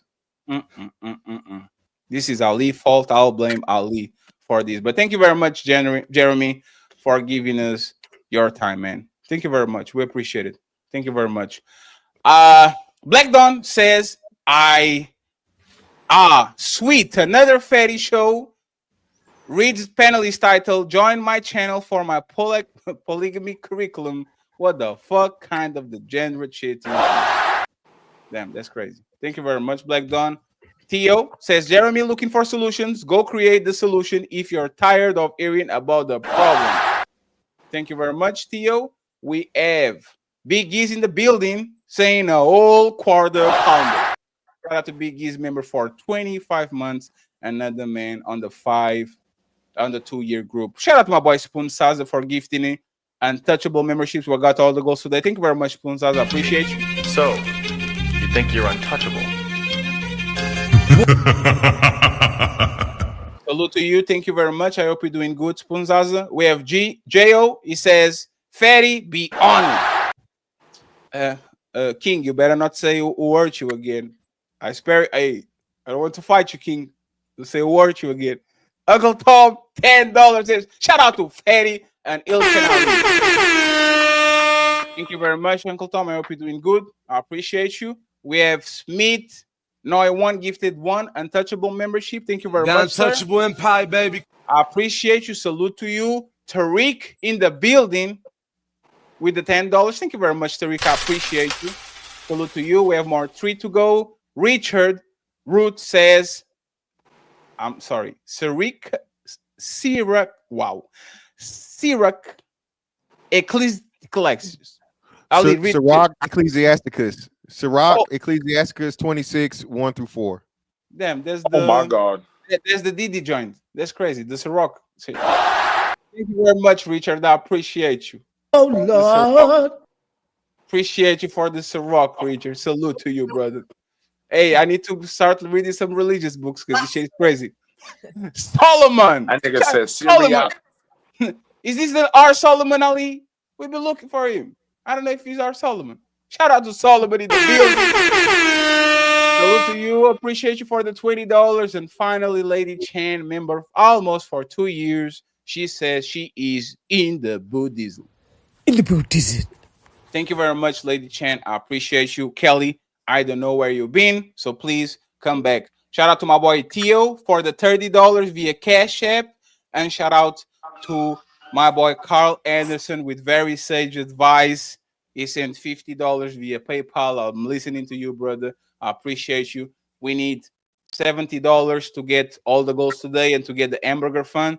So $80, $70 via Cash App or PayPal so we can get all our goals today. I would like to buy the burger. I would like to buy a hamburger. I would like to buy a hamburger. I would like to buy a hamburger. I would like to buy a hamburger. I would like to buy a hamburger. The burger. So let's go back to the show. And Echo Stop spamming the chat with things that make no sense. Thank you very much. Time to do. 6. Let me go to you real quick. 6. Why did I'm assuming, so please correct me, right? And again, people on Kevin's side and on Captain's side, please, if you want to continue to watch the conversation, jump over here. Team Fatty Show. Okay, Team Fatty, Team Fatty, Team Fatty. 6. What it sounded like you had a negative opinion about poly relationships, right? If yes, if I'm correct, why do you have that said opinion? I don't inherently have a negative opinion on